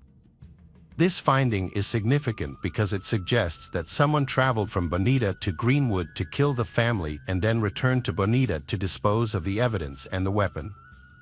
This suspect is likely a Bonita resident. The location of the evidence near Buchanan Construction supports the idea that the boss was killed by a disgruntled employee. Police have sent the gun and bag of documents for analysis and are seeking a search warrant for the company's records and premises. During their search, police accessed a video surveillance camera located on the company's premises. Fortunately, the camera focused on the parking lot, not the company's premises. Surveillance footage showed the family had left town on Friday, so police reviewed footage from that day. They were surprised to see that Adam had hooked up a trailer full of rocks to a Ford F-150, not a Dodge truck as Nolan had claimed. Police discovered that Nolan had deliberately interfered with the investigation. If the white Ford had pulled the rock trailer to the cabin, then someone must have driven it back and parked it in the Buchanan family's driveway. Police decided to interview Nolan again. Nolan repeated his account of the weekend, where he had been, and who he had met, but this time they also asked him about the movie he had seen at the theater and how he had paid for his shopping at the mall. When asked how he paid for dessert on their date, Nolan said he used his father's credit card. Police then obtained a search warrant for Buchanan's Bonita home, inspected his vehicles and reviewed his financial records. They found a Ford parked in the driveway, which they carefully inspected. They noticed red dirt on the tires, which matched the dirt found in Greenwood. If the Ford had made the trip the previous weekend or earlier, some dirt might have remained. Unfortunately, the fire destroyed the tire tracks near the cabin, but the accumulation of dirt suggested the car may have been in Greenwood recently. Officers tracked the bank card transactions and discovered that Adam Buchanan used his credit card at Taco Bell on Friday, September 11th, while traveling to Greenwood. Nolan, on the other hand, claimed he was home, not with his parents, and had a credit card with him. Police went to the diner and reviewed security footage, confirming their suspicions. A white Ford was seen instead of a truck. When they searched the Ford, they found a Taco Bell receipt from September 11th showing 4 drinks purchased, not 3. Additionally, evidence at the scene of the fire showed the presence of 4 drink cups, confirming that Nolan had been in the car. The next credit card transaction occurred on Saturday, September 12th, at the Valencia Club bar in Pennon, about 30 minutes from the cabin. Adam's parents had alerted detectives to the bar, saying their son and daughter-in-law often went there after working on renovating the cabin. Security cameras recorded the moment the couple left the bar, and highway traffic cameras tracked their route. A Ford F-150 was seen heading toward the Buchanan cabin at 2:30 a.m. on the day of the fire, and then driving in the opposite direction at 3:30 a.m. In the first instance, cameras captured Adam and Molly in the car. In the second, only Nolan was recorded. Hours later, on the morning of Sunday, September 13th, Adam's credit card was used at 3 locations owned by Bonita, Starbucks, McDonald's, and a gas station. The bank confirmed to police that Buchanan had only one bank card. This information contradicted Nolan's accounts. At this time, forensic results showed that Nolan's fingerprints were found on the gun. He was arrested in the classroom. Nolan Buchanan pleaded not guilty to the charges against him and attempted to twist the story by claiming that his father had shot his family. He said his father had pointed a gun at him, and in self-defense he took the weapon away, accidentally shooting his father. Nolan maintained that it was self-defense, claiming that the fire and his subsequent lies were due to his panic and extreme fear. He explained that he had doused the house with gasoline and set it on fire to cover it up. The defense repeatedly pointed to Adam's abusive behavior toward his son and other family members to the jury. The medical examiner raised doubts about the verdict, noting that the gunshot wound to Gavin's skull indicated it was fired at a nearly 90 degrees angle. Nolan, meanwhile, claimed that he and his brother's beds were next to each other and that they were both awakened by noises and screams. At that point, Nolan allegedly saw someone enter the bedroom and shoot Gavin. The shooter then pointed the rifle at Nolan, who was able to push the attacker away. According to this account, the shot would have come from about a 45 degrees angle, which is inconsistent with forensic evidence. The prosecution believes Nolan shot his younger brother Gavin while they were home alone, as their parents were at a bar. After waiting for their father and stepmother to return, Nolan shot them as well. The position of the bodies suggested that Adam was killed first, followed by Molly. Nolan then took his rifle, his parents' papers, poured gasoline over the bodies, and set the house on fire. He then went home, met his girlfriend, and spent the day with her to establish his alibi. On July 13, 2018, a jury convicted Nolan Buchanan of 3 counts of first-degree murder. He was sentenced to 150 years in prison, with the possibility of parole after 25 years.